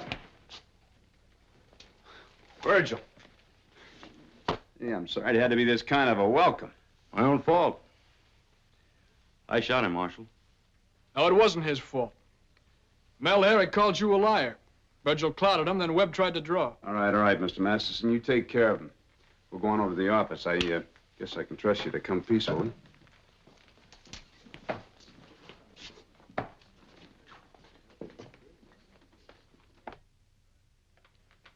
Susan tried to be a good wife to Bud Pritchett, but he hit the bottle, ran off with another woman. Now, why should Susan be punished for that? You can't change public opinion overnight.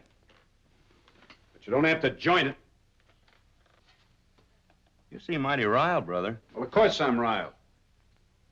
Webb and Mel badgered Susan into calling off her engagement. Now, where does that leave Susan? Maybe she'd like to marry you. What? Virgil. Did the folks send you here? Well, no, Wyatt. Not exactly. See, I'm to meet Morgan in Omaha, and I just thought I'd stop by. No, you didn't. You came here to save me from a wicked girl, didn't you? I did not. Well, hang it all, Wyatt. You and Morgan are my younger brothers. Oh, we're babies, huh? Look, Wyatt, let's just call off the war, huh? You can't call off the war. You got a pass full of hotheads after us. That's my fault, I suppose. Yes, you shot Webb Herrick. Well, I was sticking up for you. That's just the point, Virgil. You don't have to stick up for me. I can fight my own fights. I'm a big boy now. Well, go ahead, marry Susan for all of me. Well, maybe I will.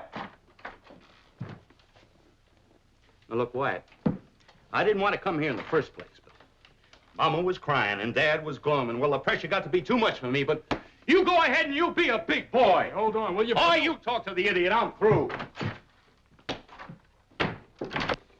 Now, stop that. Both of you have to stop it. There's going to be a little war when Larry Herrick gets into town. You want Virgil caught in a gunfight all by his lonesome? No. Well, then tell him you're sorry. And make him a deputy marshal. A deputy? Yeah, snap out of it, Deacon. We went through the same thing when Morgan was in town. Any Europe has to wear a star when he's around you. I'll talk to Virgil.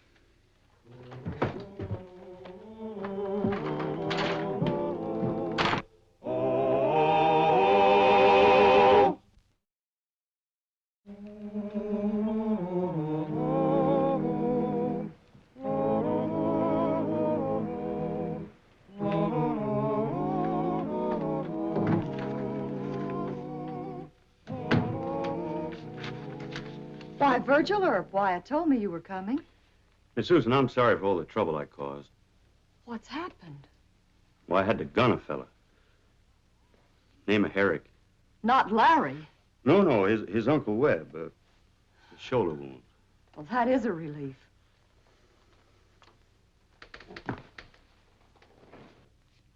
More trouble? I had a row with Wyatt. Oh, that doesn't mean anything. You Earp boys were always fighting, I remember. Please. You in love with Wyatt? No.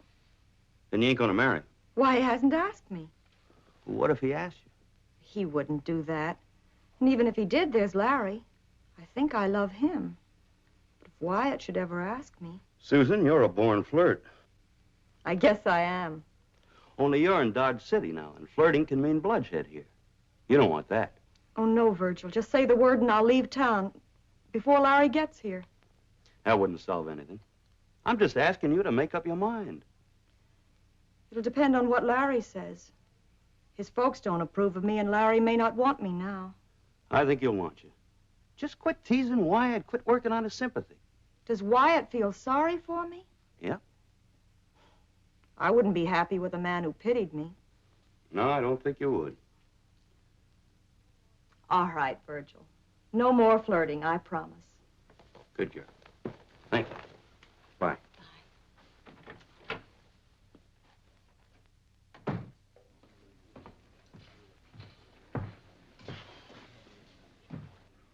It ain't Wyatt Earp that's mixed up with her. It's his brother, Virgil.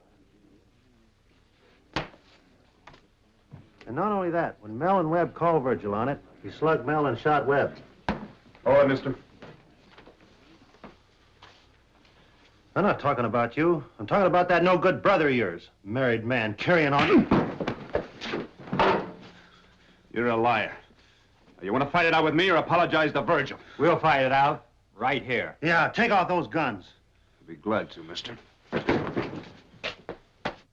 wait a minute, fellas. Now, come on out, will you? Come on. Hey, Jim, you know better than that. Get him! Get him in there! Get him in there!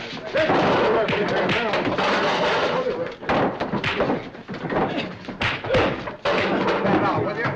Come on. Come on.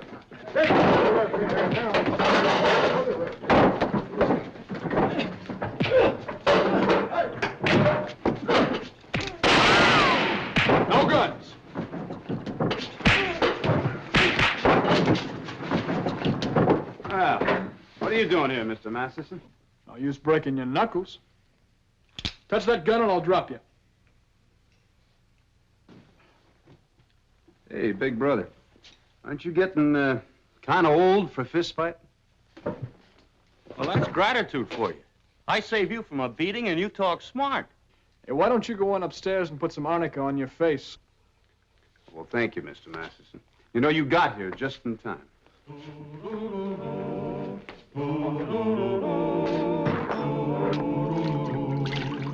that fight about, anyway? Well, that blabbermouth cowhand said that a certain young lady was your girl. Susan? You got in a fight with the Herricks, didn't you? Well, that's the way certain cowhands think. Here. You better put this on. Star? What for? Well, I had to give one to Morgan when he was here. It's opening season on Earps. All right. Say, that cowhand that started the fight, was he a Herrick man? I don't know. That gossip about Susan and me must be all over town. Sure. You're a moral leper. That's not funny. I'm a happily married man. Hey, we got to set Larry Herrick straight. He'll be coming after me first. Come on in. Larry Herrick just got into town. Stopped over at the mayor's office. Oh? Well, let's wait and see what Miss Susan can do with Larry. I think he's in love with her and that he'll believe what she says.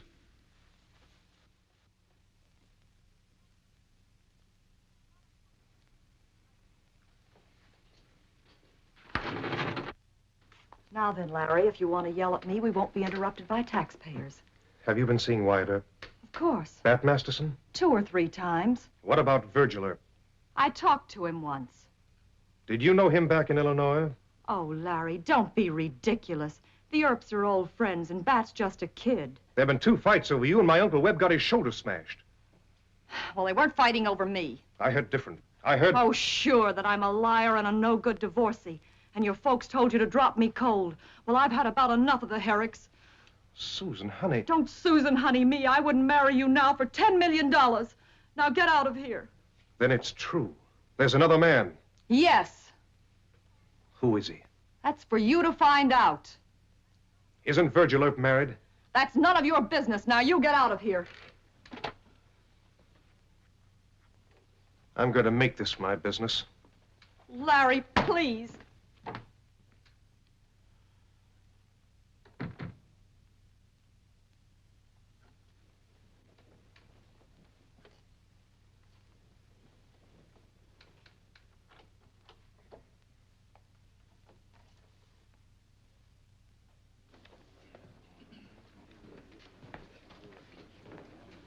Check your gun. Sure.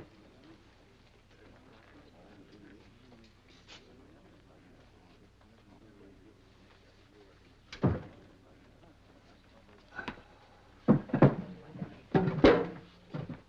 you talk to her? It's a married one, ain't it? Virgil. She admit that? No.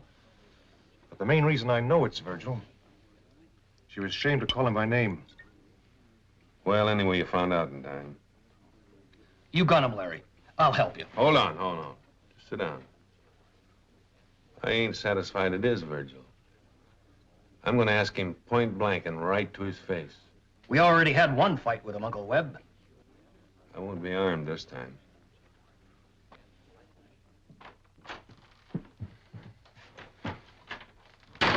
You're taking a big chance leaving your brother alone at the hotel.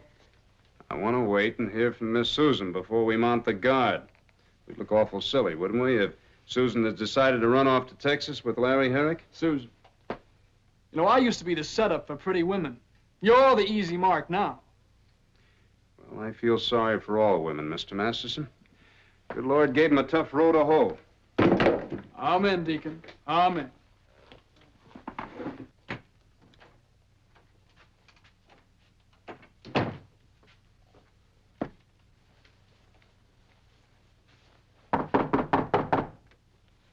Wyatt? Webb Herrick, Mr. Earp. I'm not armed.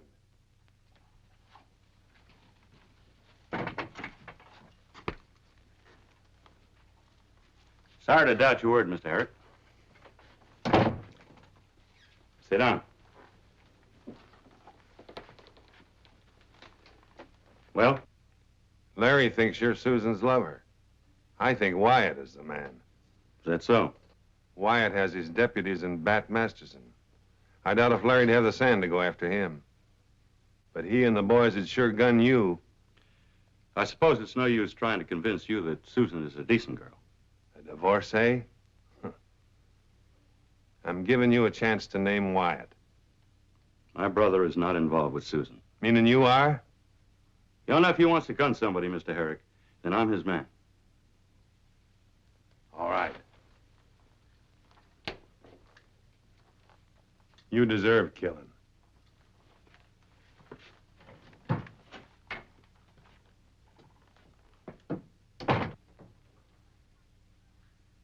And I tried to make Larry be sensible, but he's crazy jealous. He must be to be going after Virgil. Now, you stay here. You might see something you won't want to watch.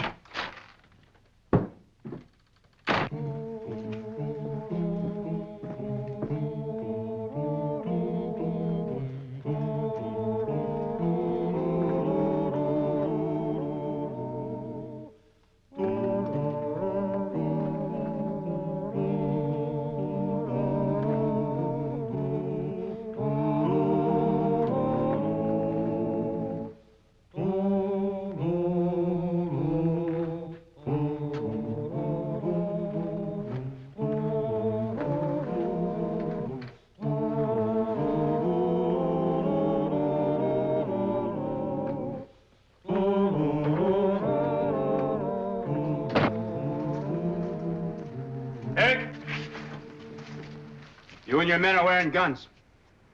Now you throw them down and make a fight. It's your brother we want. He's admitted he's the man. Wyatt, you keep out of this. For you.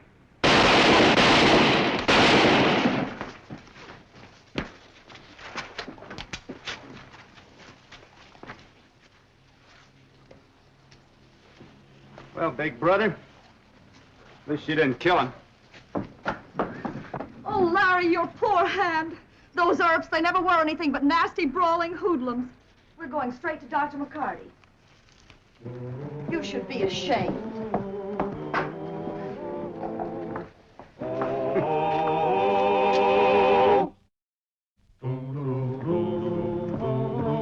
Here you go, Jonesy.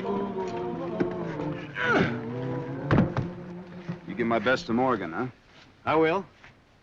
Now, Wyatt, will you promise me to quit feeling sorry for women? I'll do that, big brother. And when you get to Omaha, you write Mother and tell her that I'm safe. Yeah, I'll do that. Take care, Wyatt. Right. Have a good trip. Oh, Wyatt.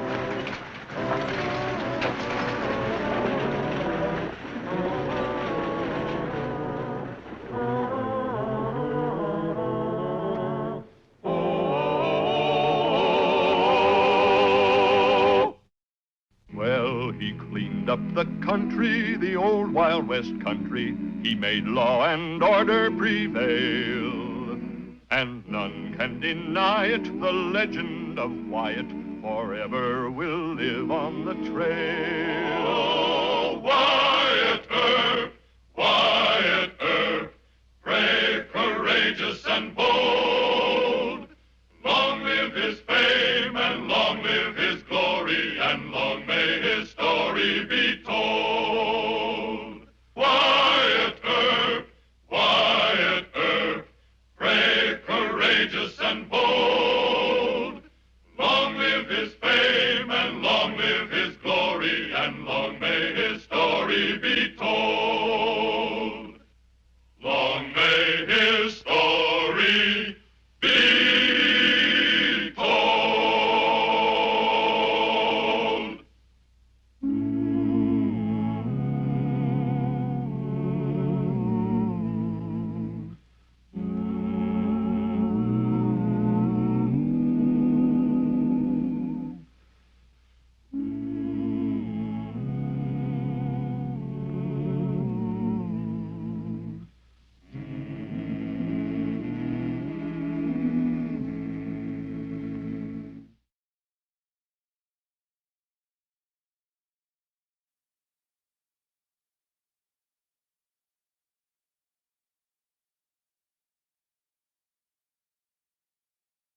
Wyatt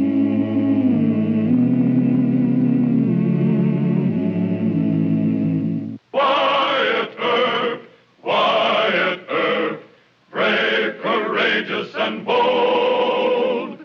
Long live his fame, and long live his glory, and long may his story be told.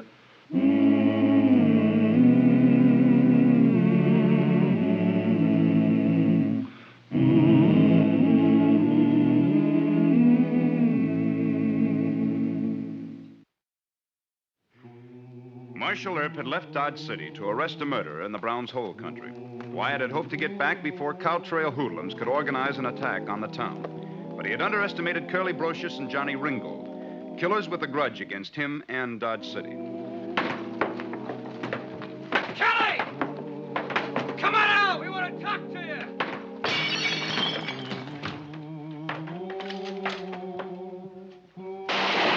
Why, those dirty... They'll gun you, Jim!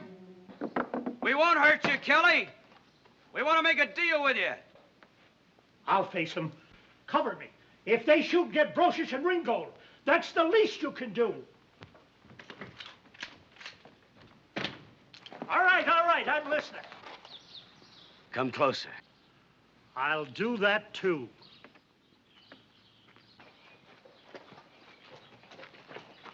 Well, what's the deal, Curly? The boys want to set fire to this miserable town and watch it burn. I'm still for that. Hold your temper, Johnny.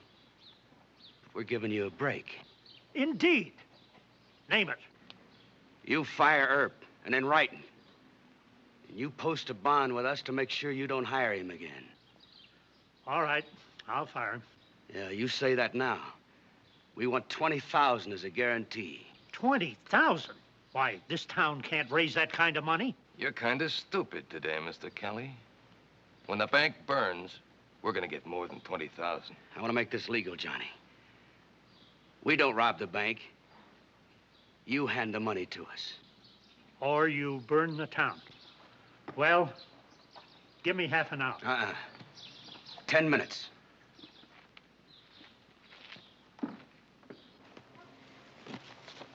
This man's gonna hang for murder. You pull him back there in the brush and hold him until I come back. As Mr. Earp says. You turning me over to an engine? Why, he'd kill me for my boots. He wouldn't touch you.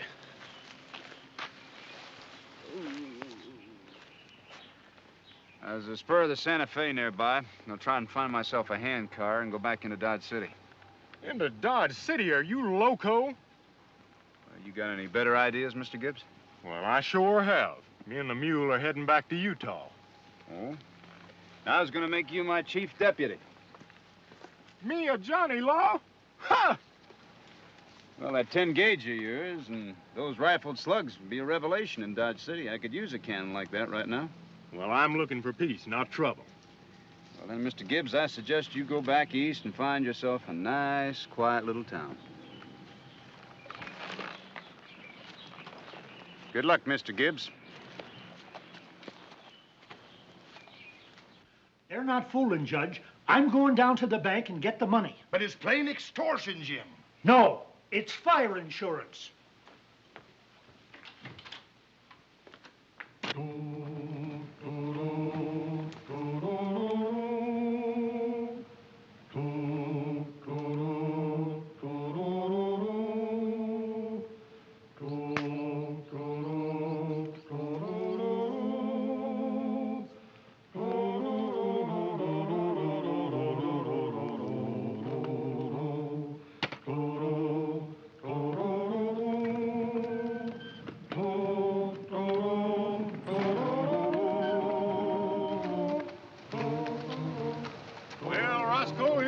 Turn west.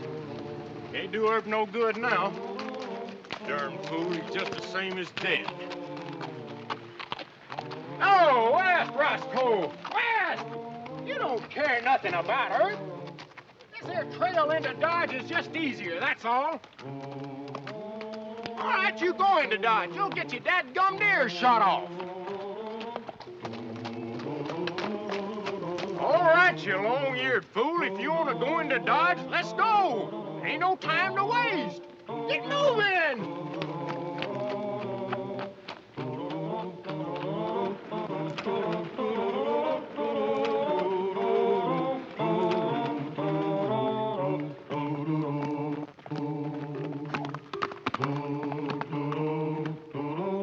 $19,500. 20,000. Count it. Take it, Johnny. Now, where's the letter firing Earp? Here. Now get your men out of town the way you agreed. No, just a second, Kelly. You fire him, but you don't say why. Right that you're firing him because he's a coward and a thief, and he's got bad moral character. Never will I. Wyatt deserved to be fired because he disobeyed my orders. But I won't write the man's a liar. Well, that's just too bad, Mr. Kelly. You need to see a fire.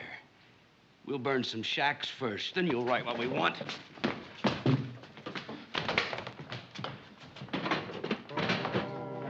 No. Without Earp to lead 'em, nobody will fight.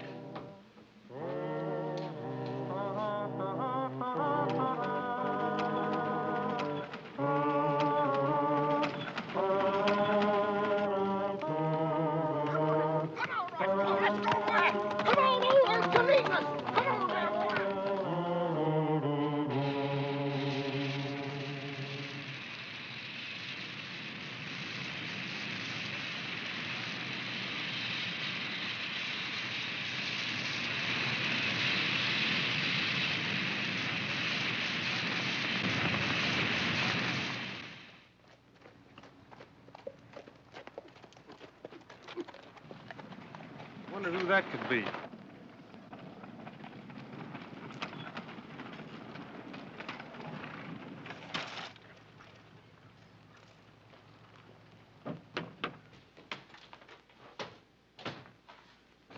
I couldn't see. Well, Curly said for us to keep everybody away from that depot. We got that ticket agent fella, but whoever that is might try telegraphing for help. Come on, let's take a look-see.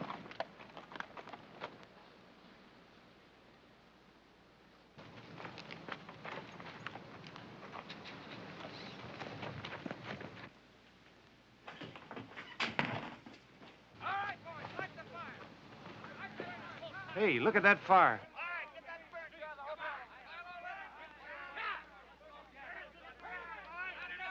Curly must have started burning the town. Well, never mind that. Did the fellow who run in here have guns? I don't know. I couldn't see that far. Watch yourself.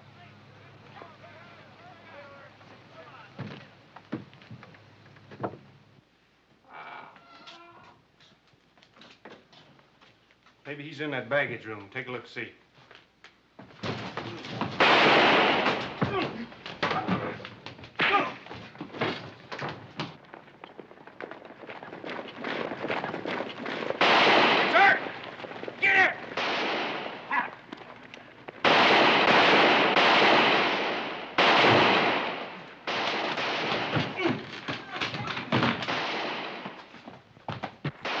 Tell Curly we got Earp cornered the depot. Circle him!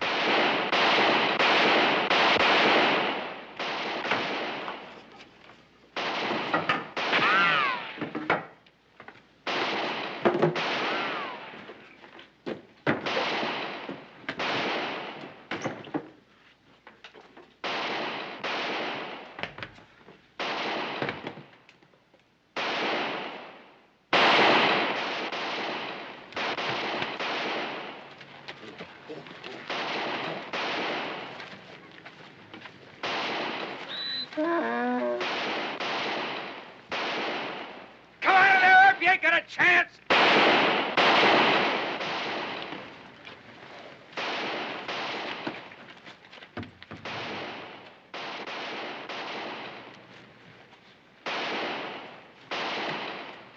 You stay here, Roscoe.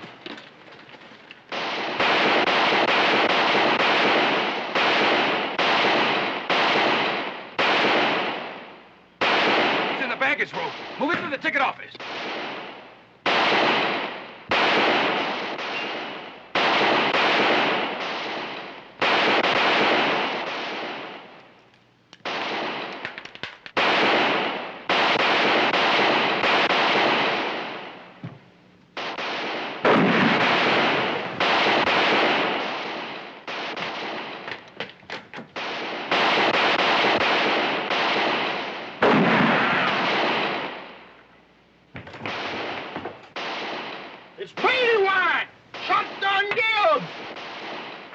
Give me your shotgun, I'll cover you.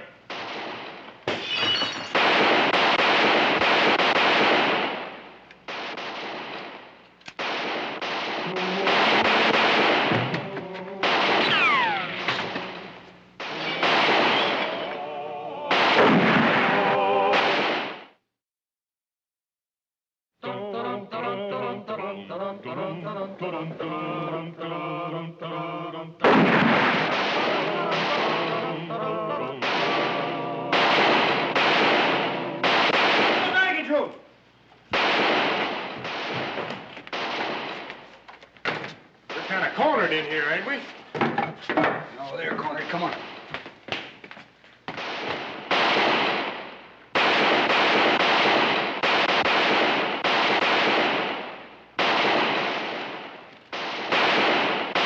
Where's that door?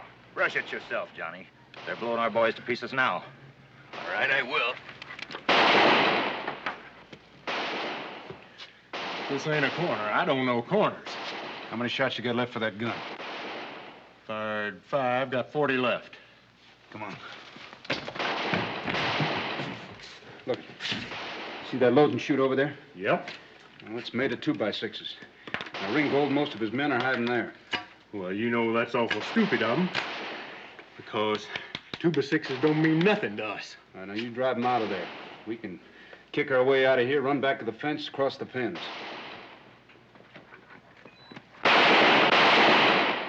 Hold your fire, boys! Hold it! Curly's on his way with more boys. Come on, shoot over their heads. Sure. But when we get to them pins, where we gonna be? We'll be near Dutch Alley.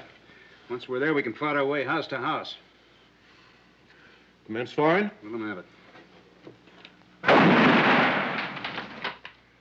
Boy, that is a cannon. Yeah. Come on.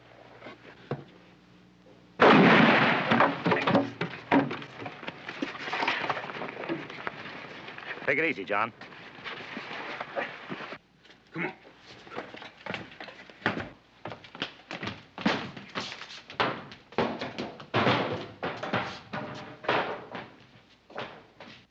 Be careful over there. Get it right down there.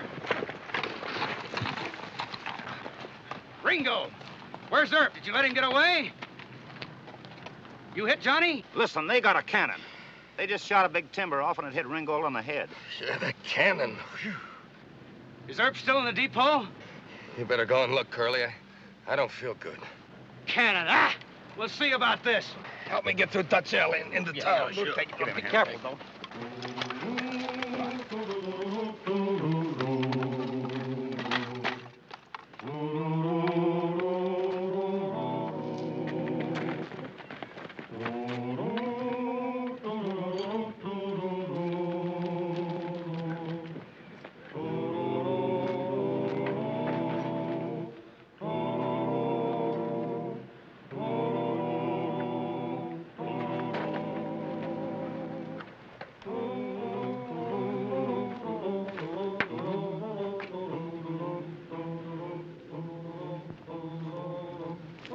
Go on, burn the whole place. Get it over with. I've heard he said to watch you. We'll go to the depot and see what's next.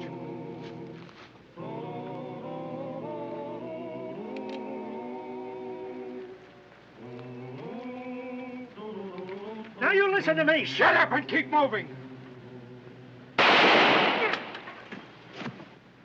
There, Kelly, over there! Sound like Earp's bunt line. He can't be far away. You're fired. Fine, but right now, get down. He must be in the pins. I don't want any more talk about a cannon. We'll all search them pins. Now, spread out.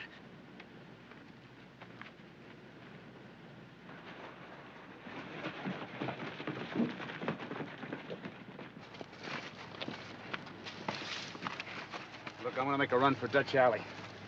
They'll come after me. The two of you hide behind that feed bin over there. Now, as soon as they come into Dutch Alley after me, two of you take off for that wagon where they put the guns. Here. Now, no more shooting. Been enough killing already. Let's go.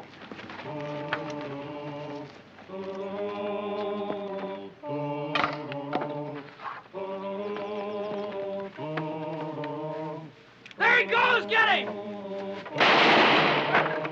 Come on, get him.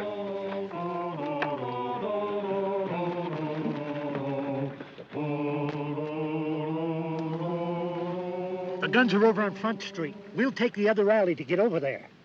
You take care of that. I'm gonna help the marshal. But Wyatt said for us. Hush up. You go get them guns and enough brave men to use them.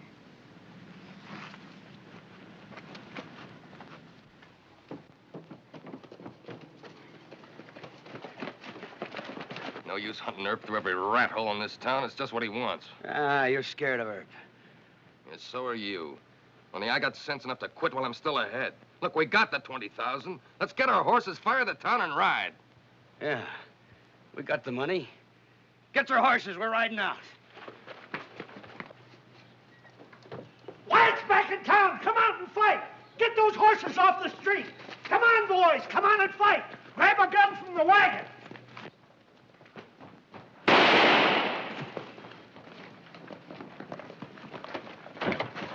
All right, come on. You men take cover. It is her. The marshal's back in town. The marshal's back, boys. Curly ordered his men to horseback. I'll be busting along here for a showdown. Here you go. Here. Come on, man. Haul up in these buildings here. Keep yourself covered.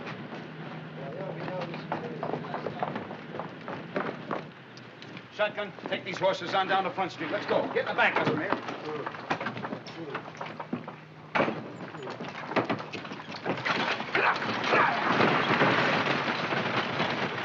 Come on, everybody get a cart. Come on, man. Right down the main drag, boys. Throw fire into the main buildings this time. Come on!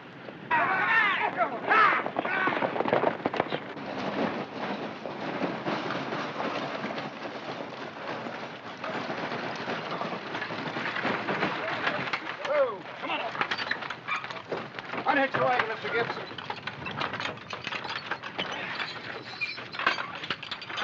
Some of you men give us a hand turning the wagon over. Right on here, man. Right on there, fast. All right, let's go. Come on. All right, 20 up here. Here we go. One, two, louder. Here we go.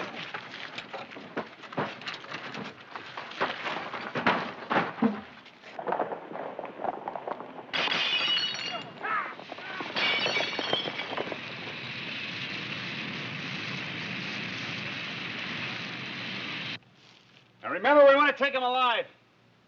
Shotgun, you hold your fire. There's been enough killing already. That suits me. I'm had enough.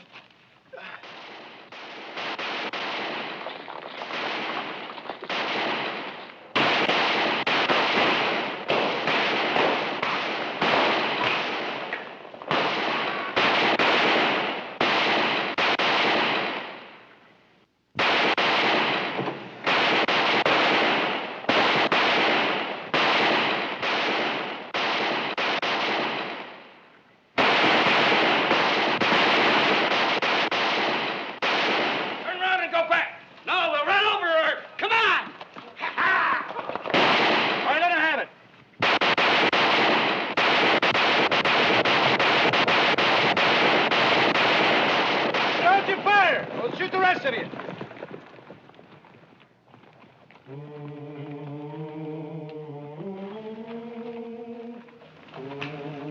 Take that man up.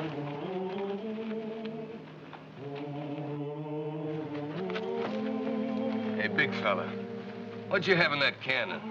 Dynamite? No. 10-gauge slugs is all. 50 grains of powder and about 3 or 4 ounces of lead. I'm sure glad one of them things didn't hit me. Mayor Kelly, Mr. Gibbs will help you take him in. I'm going to bring in Blackie Sanders. You take care of him, Mr. Gibbs. All right, hombres, move. Wyatt. Yeah?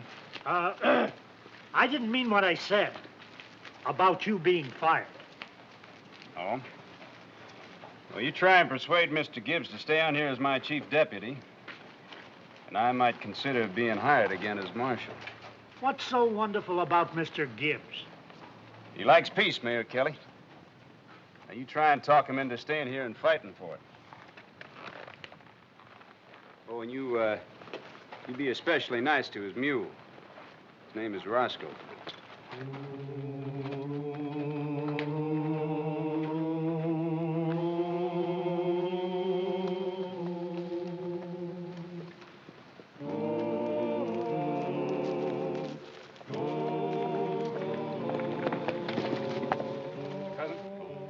was right, Mr. Earp. I see smoke. Hear guns from Dodge. That gag looks too tight. You better take it off.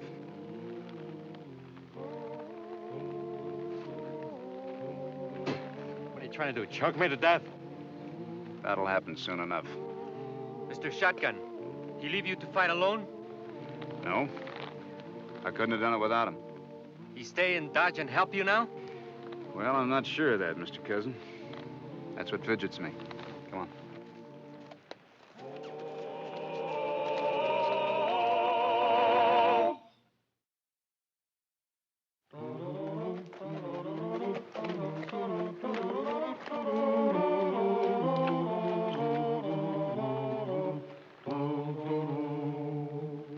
Big necktie party. I thought you said you were going to give me a trial. They must be out of their minds. This is Shotgun's doing. Here comes Earp. You better cut us down. Earp, don't go for this kind of rough stuff. Hush up. You all deserve a real hanging.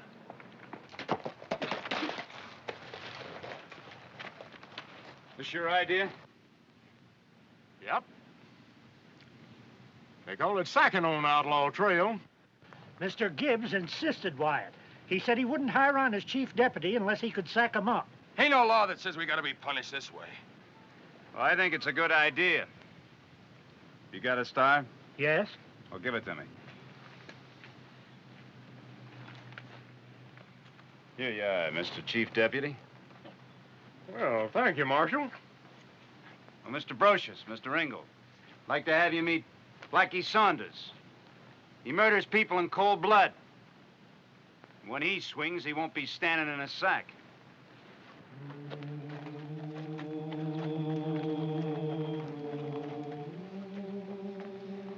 Man, a considerable force, that Marshal Earp.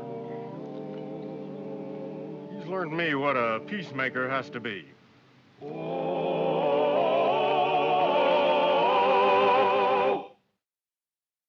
Well, he cleaned up the country, the old Wild West country. He made law and order prevail.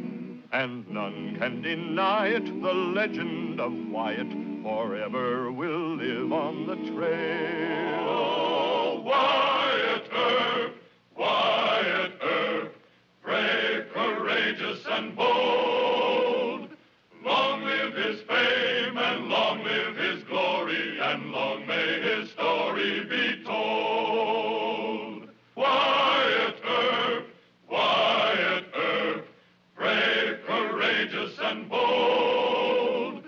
Long live his fame, and long live his glory, and long may his story be told.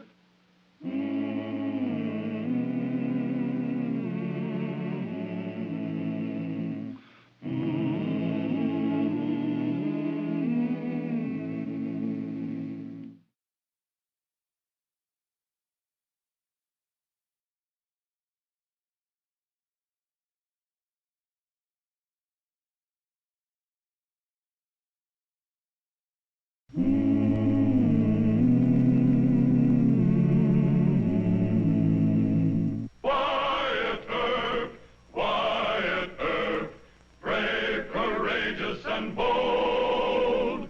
Long live his fame, and long live his glory, and long may his story be told.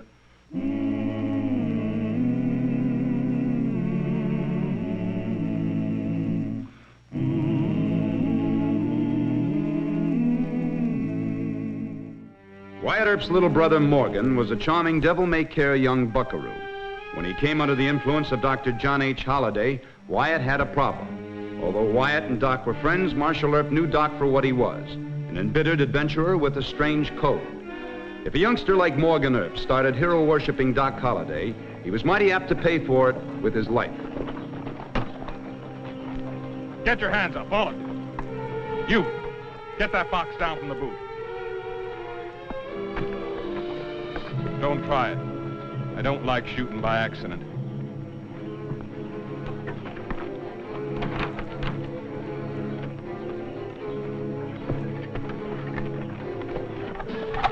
Smiley. What'd you say? Nothing. You hear anything? Shut up. Climb aboard, all of you. Come on, get moving.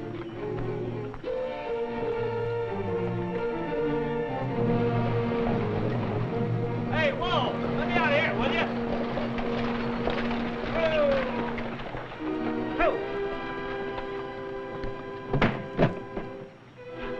What's the idea, Morg? Your brother be waiting for you at the depot. I'll see White in a few minutes. I got an urgent message for Doc Holliday here at the Long Branch.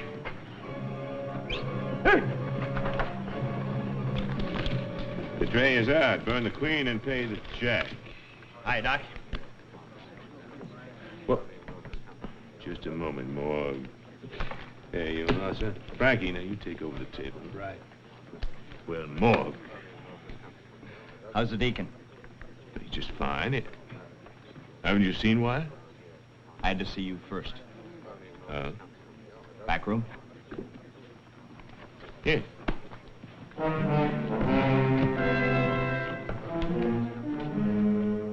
This mask fell down.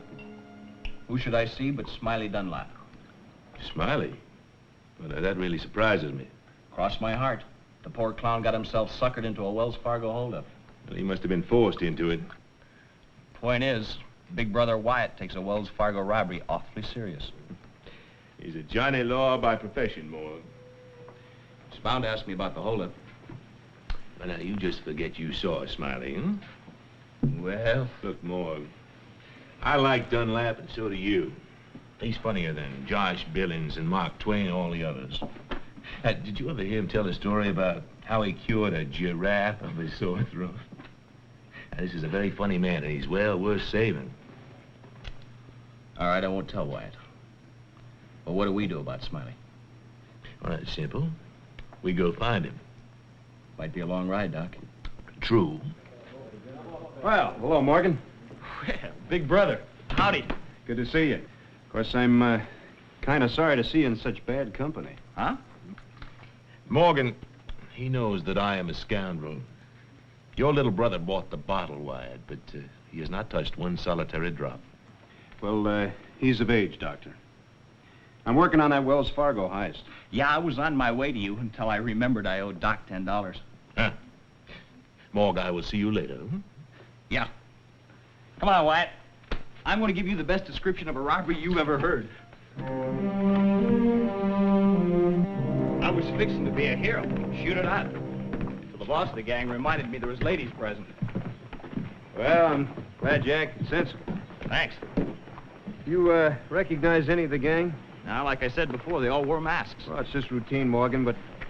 Well, sometimes you may recognize a voice, you know? No, not this time, Wyatt. You know, I'm sure glad you didn't draw a gun. Mom and Dad would have blamed me. For what happened 30 miles down the road? Come on, Wyatt. Oh, they still think of you as my little brother. Ah, little brother. Now, don't go blaming me. Told you last time I wouldn't treat you big brothers.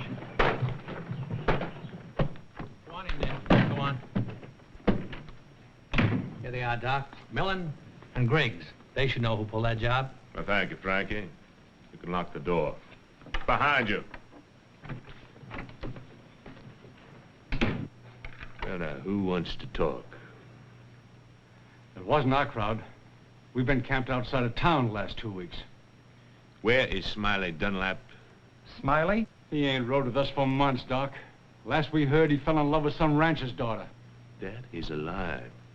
Smiley has a better sense of humor than to fall in love. Now, I want honest information. I'll give you exactly 2 hours to get it. We'll try, Doc. We'll sure do our darndest. You'd better. Frankie! Yes? You can let him out. Let's go, boys. The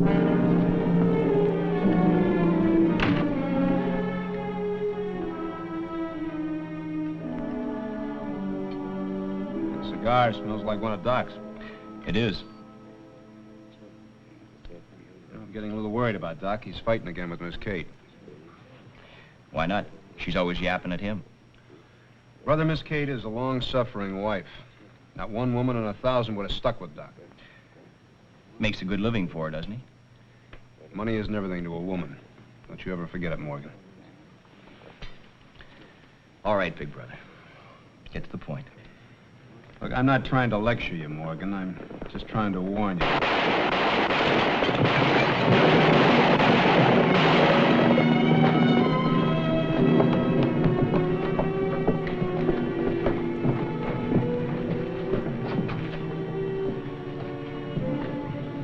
know these men?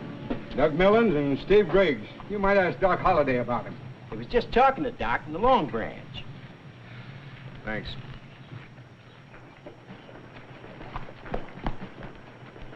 Dirty murderer. Anybody here see who did this? 5 or 6 men on horses, Doc. They rode on out of town. They'll marshal up. Why aren't you on horseback galloping after them? You got any idea why they were killed? That is your business. Morgan, I want to talk to you. My suite at the Dodge House. Wait a minute. What's my brother got to do with this? Not one thing. I merely want to talk to him. Have you any objections? Yeah, I don't want him messing around in your affairs. Any law against me talking to Doc? Stop playing big brother. Morgan is almost as good a man as you are, and right now I believe I prefer his company. Morg. Brother, if you got yourself into something, you can get yourself out of it.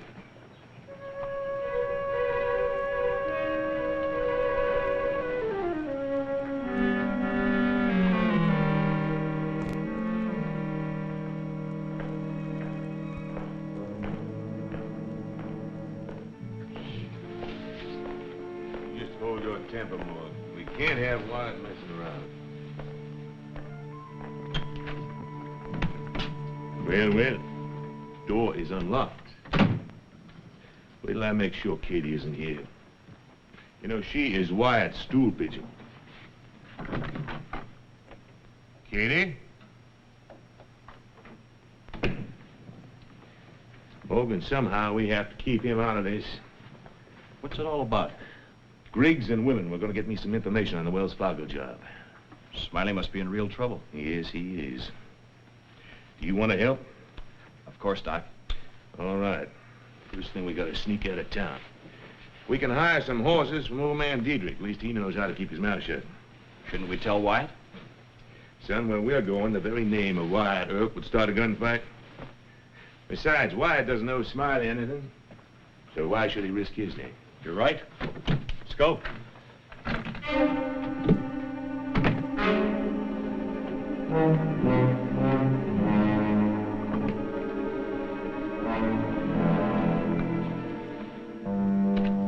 I don't think I'm being big brotherish about Morg. 2 men killed just for talking to Doc. I can't have Morg associating with Doc until I know the story. You think I'm being unreasonable? Not to me and you. You think Doc had anything to do with this Wells Fargo job? No. But Doc's got a lot of friends who are hoodlums. One of them may be involved. Well, you know what? A man has to be mighty careful when he's dealing with his younger brother. Why don't you just sit there in that chair spell and think about it? That should be enough. Now, the important thing is that no one knows. You understand that?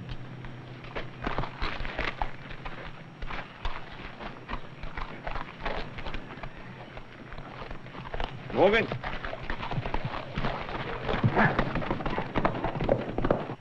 And John mentioned a man named Smiley. John thinks he had something to do with the holdup. Smiley. Smiley Dunlap, pal of Doc's. But Dunlap isn't a robber. How did Morg get involved in this? Well, Morg said that Smiley had helped him out of a jam in the Black Hills. Yeah, that's Smiley Dunlap, all right. Mr. Gibbs, when did they say they were leaving? Right away. If you hurry, you might stop them. No, Miss Kate. No, they went after Smiley. Best thing to do is to trail him. Now, Mr. Gibbs, we got to hit the saddle as soon as we can get organized. How many are we taking? Well, let's see. Mr. Christie and a special agent are over the Wells Fargo office. Go ask them to join us, would you? Where will we be heading? Well, I think Doc and Morg have already left. We'll trail them. Right. You will be careful, Wyatt. And don't let Morg get hurt. And Miss Kate, I aim to look after Doc, too. You know, I got a hunch that Doc is trying to save Smiley Dunlap. Now, Smiley isn't worth one single bullet, but still it is a Christian effort on the part of Doc. Christian? John? Miss Kate, the good Lord's been awful patient with Doc. Now, what the good Lord can do, we can at least make a try at. I'll see you later.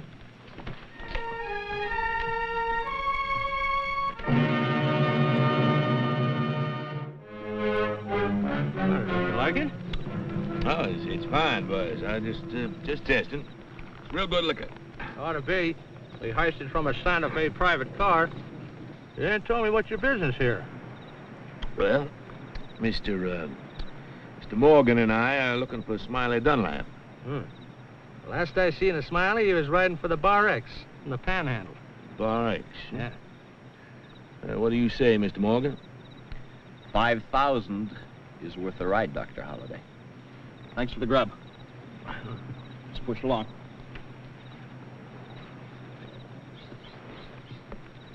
Now, how could Smiley do you out of 5,000? Well, not me, Buzz. Him. He's a rich greener from Illinois. Well, why you in on it? The dictums of common sense. Huh? You see, I get half of whatever we collect. This is real good liquor. Oh, keep it, Doc, keep it. Well, thank you, friend. And good hunting. Thanks.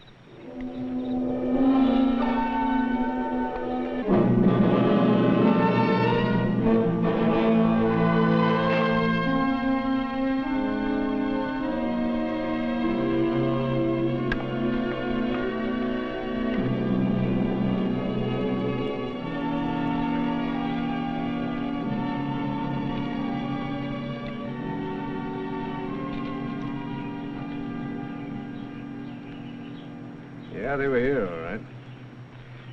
They're using Dietrich's horses. You sure about that? Yeah. Old man Dietrich buys Missouri shoes in Kansas City. Yeah, you see these toe cleats? It's muddy and rough going in Missouri. Well, they're mud cleats, all right, but that don't prove there's old man Dietrich's horses.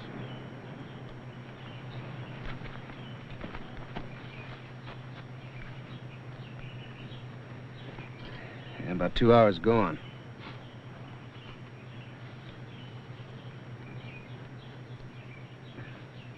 Here's a shotgun. Take a sniff of that and tell me what you smell. Ain't smell of bourbon whiskey. Yeah. Doc always tries out the first mouthful of whiskey. He's been Mickey Finn a few times. That's Doc, all right. But Wyatt, they have at least a 2-hour headway on us. Why don't we make for the nearest Santa Fe depot and wire the company for new information? Mr. Christie, you don't know, Doc. It's better on the trail than a bloodhound. He is a bloodhound. I vote we cut out all this here jabbering and get after him. Let's move, huh?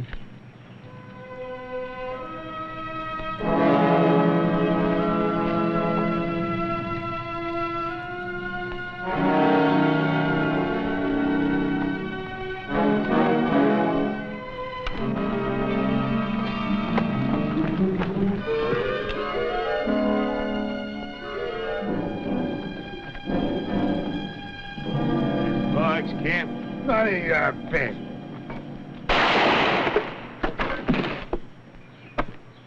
Why, you... Is this the Bar X camp? Yes, sir. I have one more question. Where is Smiley Dunlap? Dead, I hope. You what? No, Doc, don't shoot. I'm saving your life. Now talk. Yes, sir, but make him put up his gun. Doc, you talk fast. Well, Dunlap stole Greg Norton's girl. Norton and his gang come along and put them both and then rode west. Who's Greg Norton, you know him? Yeah. He's a no-count hoodlum, and I know every hoodlum west of the Mississippi. Get on your horse.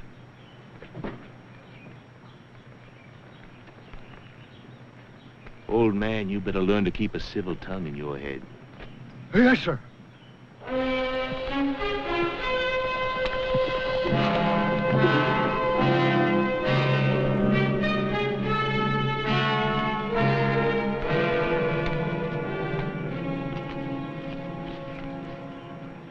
Well, there's Norton's camp. You think Norton killed Smiley? I'd bet against it. Why? Yeah, he's too cruel. He'd rather punish Smiley Apache fashion. First phase of that punishment was to make him go along on the Wells Fargo job. That made Smiley a criminal. How many guns does Norton have? Too many for us. I'll ride down and try to buy Smiley free. You think Norton will deal? He might, with me. What if he gets sore? I can usually kill 4 men while they're drawing on me. You lay back here and pick some more for the rifle. And we'll both run. You won't run, Doc. Neither will I. Well, now, don't be dramatic, son. $500 is generally a lot more persuasive than guns. Hey, White, hold up a minute, will you? Wash some of this dirt down. I don't see how that Doc Holliday can travel so far and so fast and be as sick as he is. Whiskey. He's killing himself with it, Mr. Gibbs. Come on, we're catching up to him. Let's get going. Man, he can't even get a drink. Well, if it ain't Doc Holliday. I didn't come here to sweet talk with you, Norton. You holding Smiley Dunlap? I might be. What do you got against Smiley? That's personal. All right. How much would it take to let him go? Cash money? Oh, I'd say about $1 million. I'll pay 500. You're wasting your breath, Doc. Not nearly as fast as you're wasting yours. How'd you like to run plumb out of breath, real permanent like? Try to act nice, Doc. We ain't armed. As soon as we seen you coming, I told the boys to take off their gun belts. No way to welcome an old pal being armed. That's real courteous. You better get your guns. Oh, no. We could cut you down, but I'd be the first to get it. That's right. Grab him.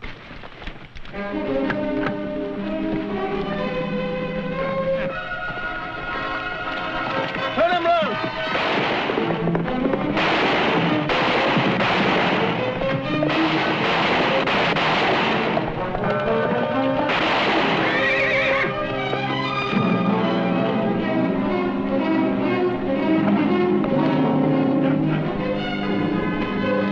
Get him in the sack.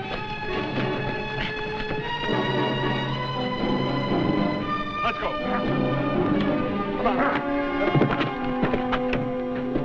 Tied up. This should not have happened, Morgan. I specifically told you to lay back and pick some of them off, not come galloping in here in a horse. I lost my head, I guess. No, cheer up. It could be worse, I always say. He always says. How could it be worse, Dunlap? Oh, we could have been the victims of injustice, Doc. Marge and me, we did try to double-cross Norton. But you come barging in here, shooting up the place, and that young fella killed one man and wounded another. That make you feel better? No. Shoot him. Let's get rid of him. Shoot him. Boys took a vote, boss. They're in favor of shooting all 4 of them. Oh, no. That's too easy. We'll take them to the Utah desert and turn them loose without grub or water. Yeah? When? When I say so.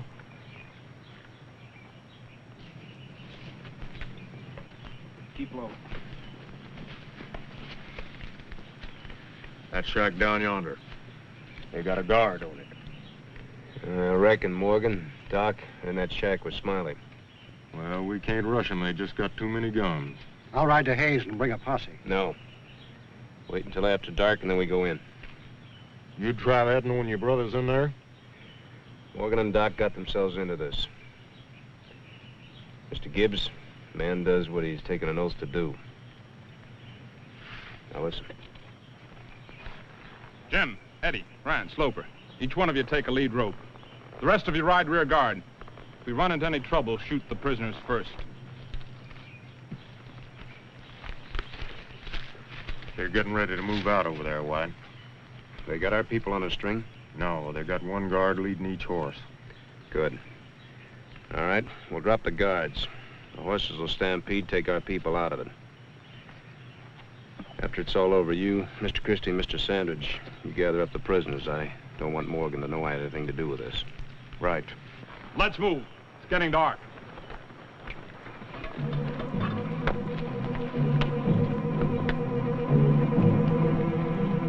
Let's go.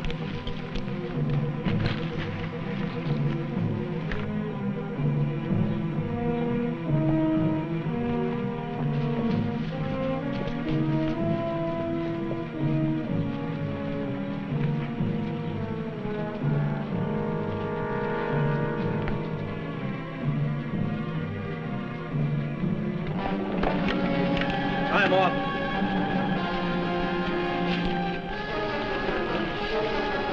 Let's go.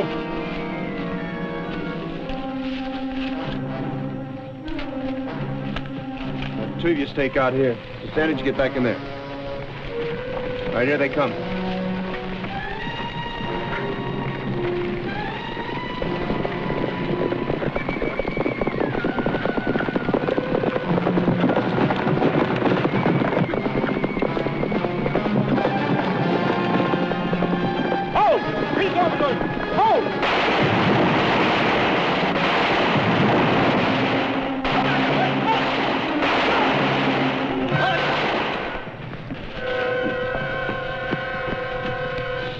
Throw down them guns. Get off them horses.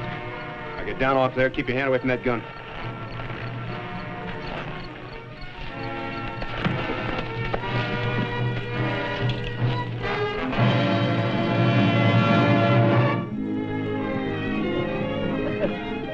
There you go, Sam. Well, Wyatt, I'm still not admitting that Doc and I couldn't have squirmed out of it some way. But we sure were happy to see Shotgun Gibbs and the Wells Fargo boys. How come you didn't come with them? Well, I figured that you and Doc could take care of yourselves. You're a big boy now, Morgan. Thanks, Wyatt. I'll write the folks. Yeah, you do that. Tell them I send my love, will you? Okay, Sam.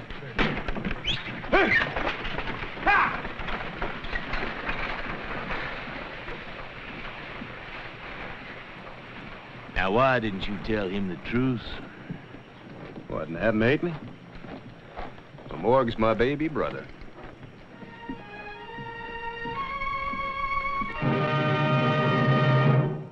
Well, he cleaned up the country, the old Wild West country. He made law and order prevail. And none can deny it, the legend of Wyatt forever will live on the trail. Oh, Wyatt Earp, Wyatt Earp, brave, courageous, and bold. Long live his fame, and long live his glory, and long may his story be told. Long may his story be told.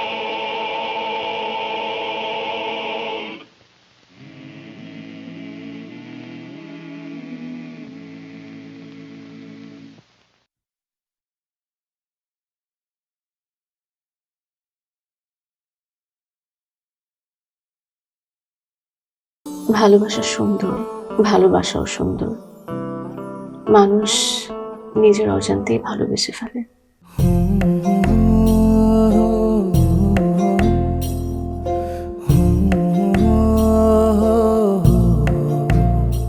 আমারও মনে হয় কি জানেন, আপনার মতো জানাশোনা কাউকে না আমার বিয়ে করা উচিত। এটা কি উপলক্ষে?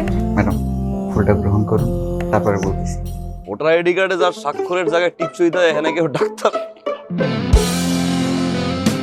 এই দুইজনের মধ্যে যে আগে ম্যাডামের মন জয় করতে পারবে, ম্যাডাম তার। একদিন না দেখলে তোমায় বন্ধু আন্ধার লাগে সব, তোমার এই প্রেমে এমনই টান। রোগীদের তো ডক্টরের কাছে আসলে ব্যথা কমে যায়, আপনি তো উল্টো হলো কেন? আপনি কি একটু উল্টা? তোমায় ছাড়িয়া যাব মরিয়া, তোমায় ছাড়িয়া যাব মরিয়া, যেও না বন্ধু আমার, ভুলিয়া ভুলিয়া। আমার মনে হয় আমার সমস্যা কপালে, ম্যাডাম আমার কপালে নেই, আমার কপালে আছে দাগ।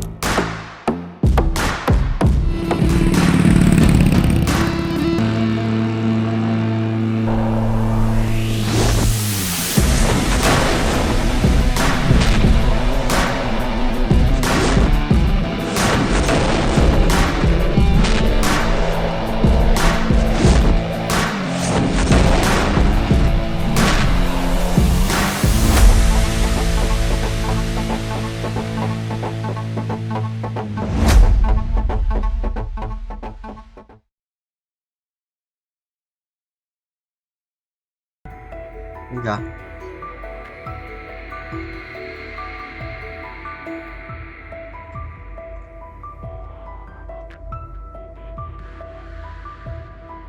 Anh bốc lửa từ đó đến giờ anh hay vậy. Anh hay như điên mà chịu trốn.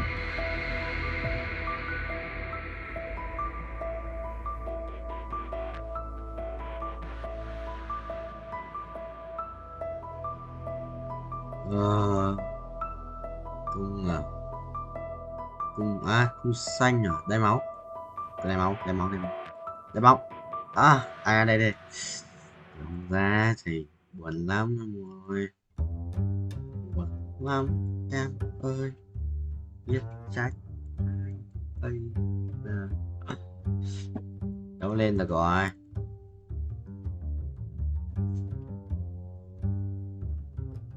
Qua 18 mẫu 2 sao nữa. Thiếu tận 68 tiền cơ. Mới có 53 tiền. Điểm.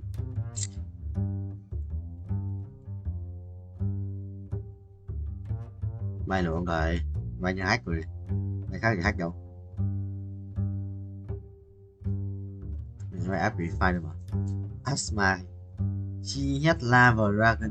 Cái cục lava phế mà. Thầy khỏe hơn.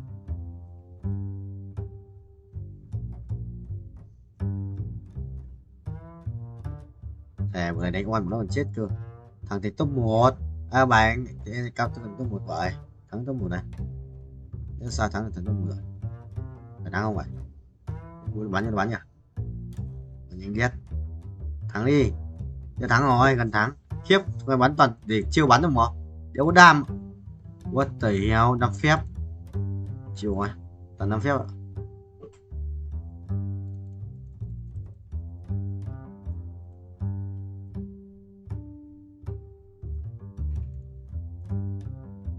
Ra gì à?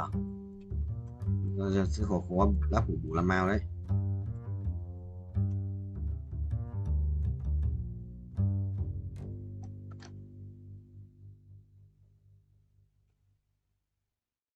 Cầu nguyện đi.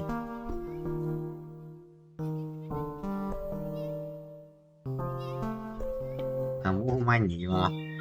Nhớ hôm nay chắc quan rồi.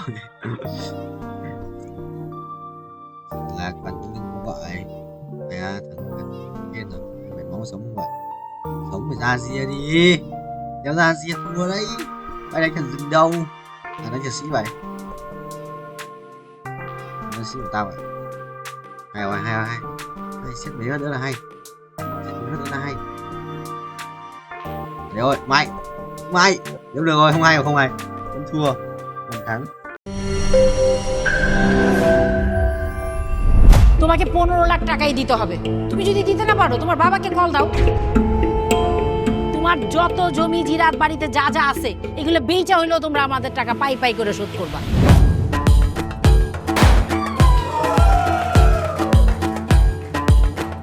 একটা ব্যাপার কি খেয়াল করছো?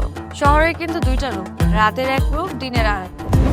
বেঁধেছি ঘর হৃদয়ের পর, গাঢ় সবুজ ওই গহীন বনে। আরে ব্রো, সবসময় চিল থাকতে হবে, কিচ্ছু মাথায় নেওয়া যাবে না। ভালোবাসা হচ্ছে একজন আরেকজনের উপর ভরসা করে, একজন আরেকজনের হাতের উপর হাত রেখে এই জীবনটা কাটিয়ে দেয়। কিছু মানুষ এই রাত জেগে থাকে আর টাকার বিনিময়ে সুখ খুঁজে। বসুন।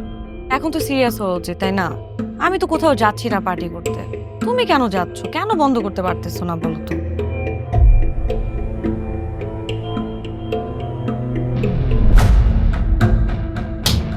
কার যে কোথায় সুখ সেটা তার প্রিয় মানুষটাও কখনো জানতে পারে না। পাশাপাশি তবু যাচ্ছি বিপরীতে, কাছাকাছি তবু যাচ্ছি বহু দূরে। Hi, you look good. Thank you.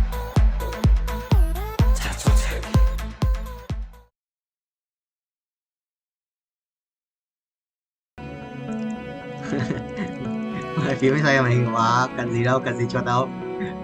Về phím mới xoay được màn hình mà, nó chỉ cần mình xoay góc màn hình thôi. Mà vừa di chuyển vừa xoay góc màn hình nhá, gì sẽ một công đôi việc.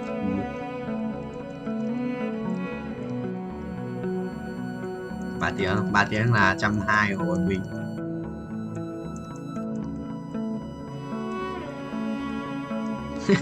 Nổi không? Nổi. Nổi. Chưa tài đâu.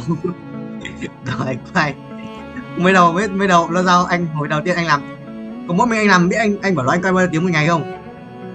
Hồi đấy là anh không đi học mấy, thời tháng 10 anh quay 20 tiếng một ngày thì gì anh quay được 2 tiếng.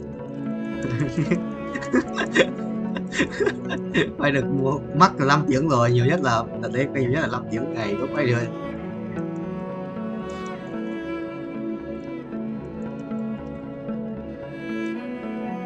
Hai trận à?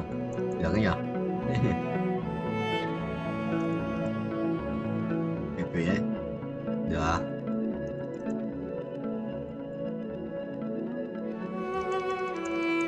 Trước bọn anh treo cái game mà quay hiện chữ auto file to đủ trên màn hình cơ, bọn anh treo cái đấy thì bọn anh còn bán lót gì cơ. Sao bây giờ nó không bảo gì, sao bây giờ nó bắt đầu giả trứng ấy, tôi hiểu.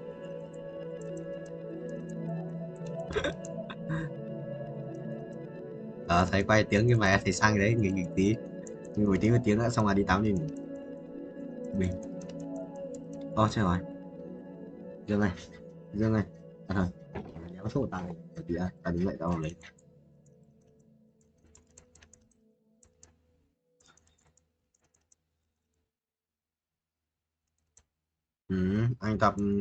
Anh chưa tập chân tuần đầu, anh chưa tập chân giờ ảo ấy. Anh tập lại bài kiểu tập lại cho quen máy của vai ngực tay ấy, lưng ấy. Chưa làm sao chưa quen, chưa tập lấy cái chân béo như lợn, chân toàn mỡ mà chôn đấy, chân toàn mỡ. Cái thằng Hiếu Khôi nó cứ tập mỗi bài một tí ấy. Thì khó chịu vãi.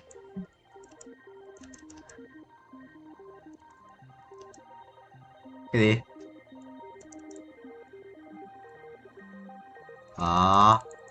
Chưa chôn mà. Này Hiếu. Này Hiếu chôn đúng không? Này thôi không, này tí bèo à?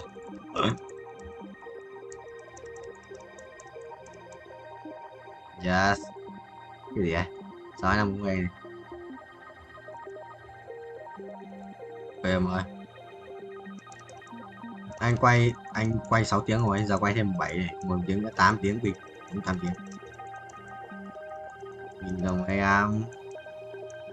anh dậy từ sáng anh quay anh Vũ quay Vũ lúc nào cũng là trưa mới vào mà. Xong rồi Hồng Tuấn biết gì không? Cái anh bảo là thằng Tuấn lúc chiều lúc mà Vũ đi nghỉ rồi ấy, Hồng Tuấn bảo là lúc mà Vũ xem phim, Tuấn bảo là mai các bố có dậy quay sáng không, nó vào. Tôi bảo là tao thì tầm 9 giờ quay rồi, nó bảo 9 giờ. Còn là Vũ thì lúc nào cũng tầm trưa nó ăn xong nó mới vào. Thế là Tuấn bảo là không được rồi, tối phải dục tôi. Anh bảo phải chứ. Phải chưa không? Định dục Vũ dậy sáng mà. Cho bố.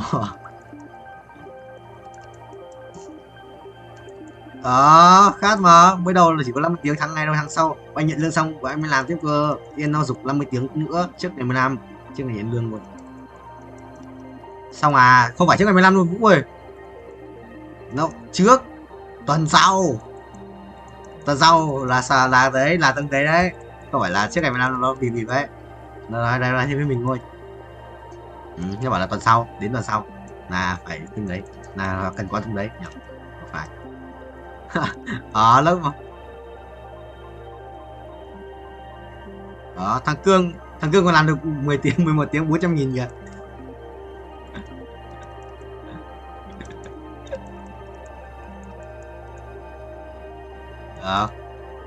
Có bao nhiêu cố rồi.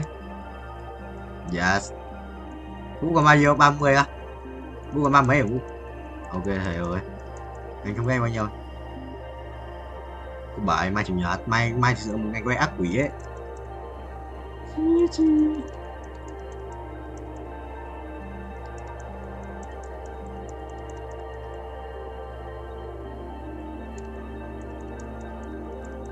Chuẩn không? Thực sự là vẽ không giống thật đâu.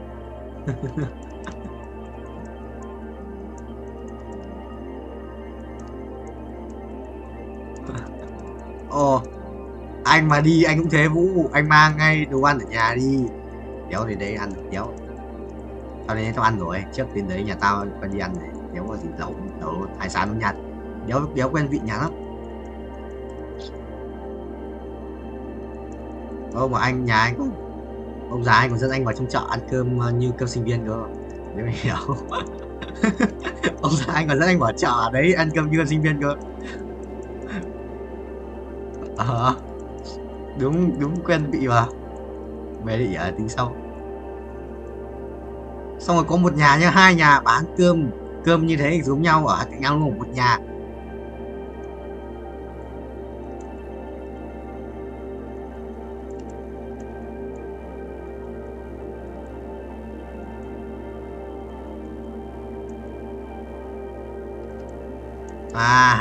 Lại giống cái thằng không đăng bài trường tao à? Giống cái thằng bảo làm các bạn chép bài được điểm cao hơn các bạn được học các kiểu à? Lại giống cái thằng đấy à?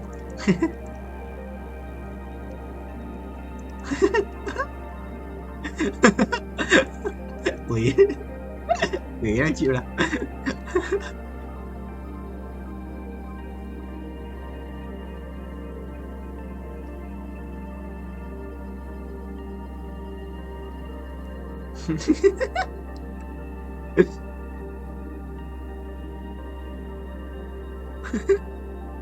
Bà ra tút đợi tôi ra trường à? Phải không?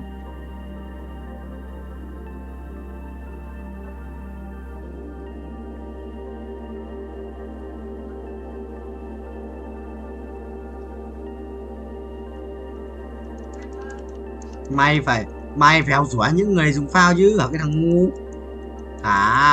Mày phải học giỏi cái thằng không dùng phao chứ, cái thằng ngu này. Mấy thằng dùng phao chắc gì điểm cao. Mày phải học, phải hơn chúng nó chứ. Chắc cái đấy đồ bóng cay đéo rồi, cái bọn đấy lại đéo rồi. Chưa thằng bóng cay lên đăng bài bức xúc, mày thích bức xúc không? Không bức xúc phải cút rồi. Vũ comment cho tao là bức xúc thì cút sang trường khác học. Bảo đấy.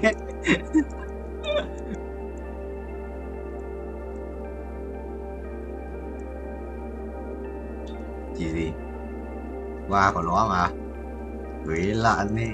Nhờ cái môn cuối đã áp điểm lên nào quân vũ à? Cái môn cuối tự luận đi đã áp điểm lên. Với về quân sự đổi tóc màu hồng hồng, tôi đổi tóc như boy phố ấy. Quân vũ nhưng quân để tóc như boy phố ấy Vũ.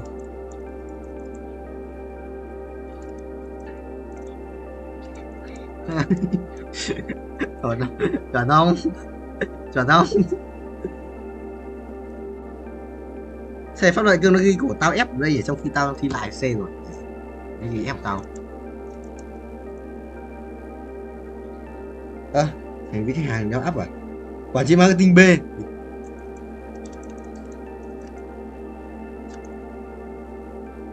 Út, 2 tỏi lời bay quá thôi, nhặt mũ ngồi luôn chứ không. Lời bay quá. Làm chi? Mày làm gì? Nếu mà tầm 15 ngày 15 á. Ngày 15 mà là thứ 2 à? Không được rồi. Thứ 3 anh đi học. Quả đấy em mà về vào thứ 6 thì anh có 3 ngày để về thì còn về được bên trên England đấy. Thứ 6 trong cái tuần đấy, hoặc là thứ 6 trước tuần đấy về 12. Nhưng mà mình phải quay viết mày em. Mình phải quay viết mày à. Đéo biết. Được em. Tỉnh. Cho anh không?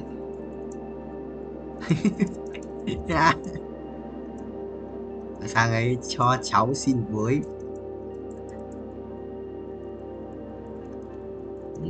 Mình chỉ lính ấy, xong mà mang lên anh ăn hộ mình. Gọi là chi cho à, có phải lời nhắc nhở không? Biết rồi. Anh trơn thế. Gì anh nhà gì anh cũng hay cho anh đồ ăn mà, gì cũng thế. Nhà anh lợn nhà gì anh 200 à?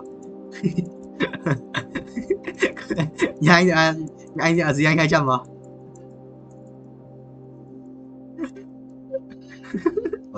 Vâng cứ là sự gì cũng chỉ không biết được độ khó mà.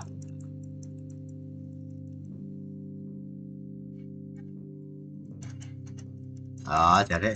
Không phải là hên mà là chắc chắn.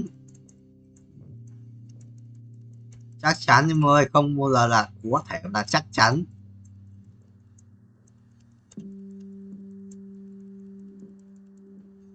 Được không vậy? Mà cái machine là như nào? Anh không hiểu cái machine này. Yes.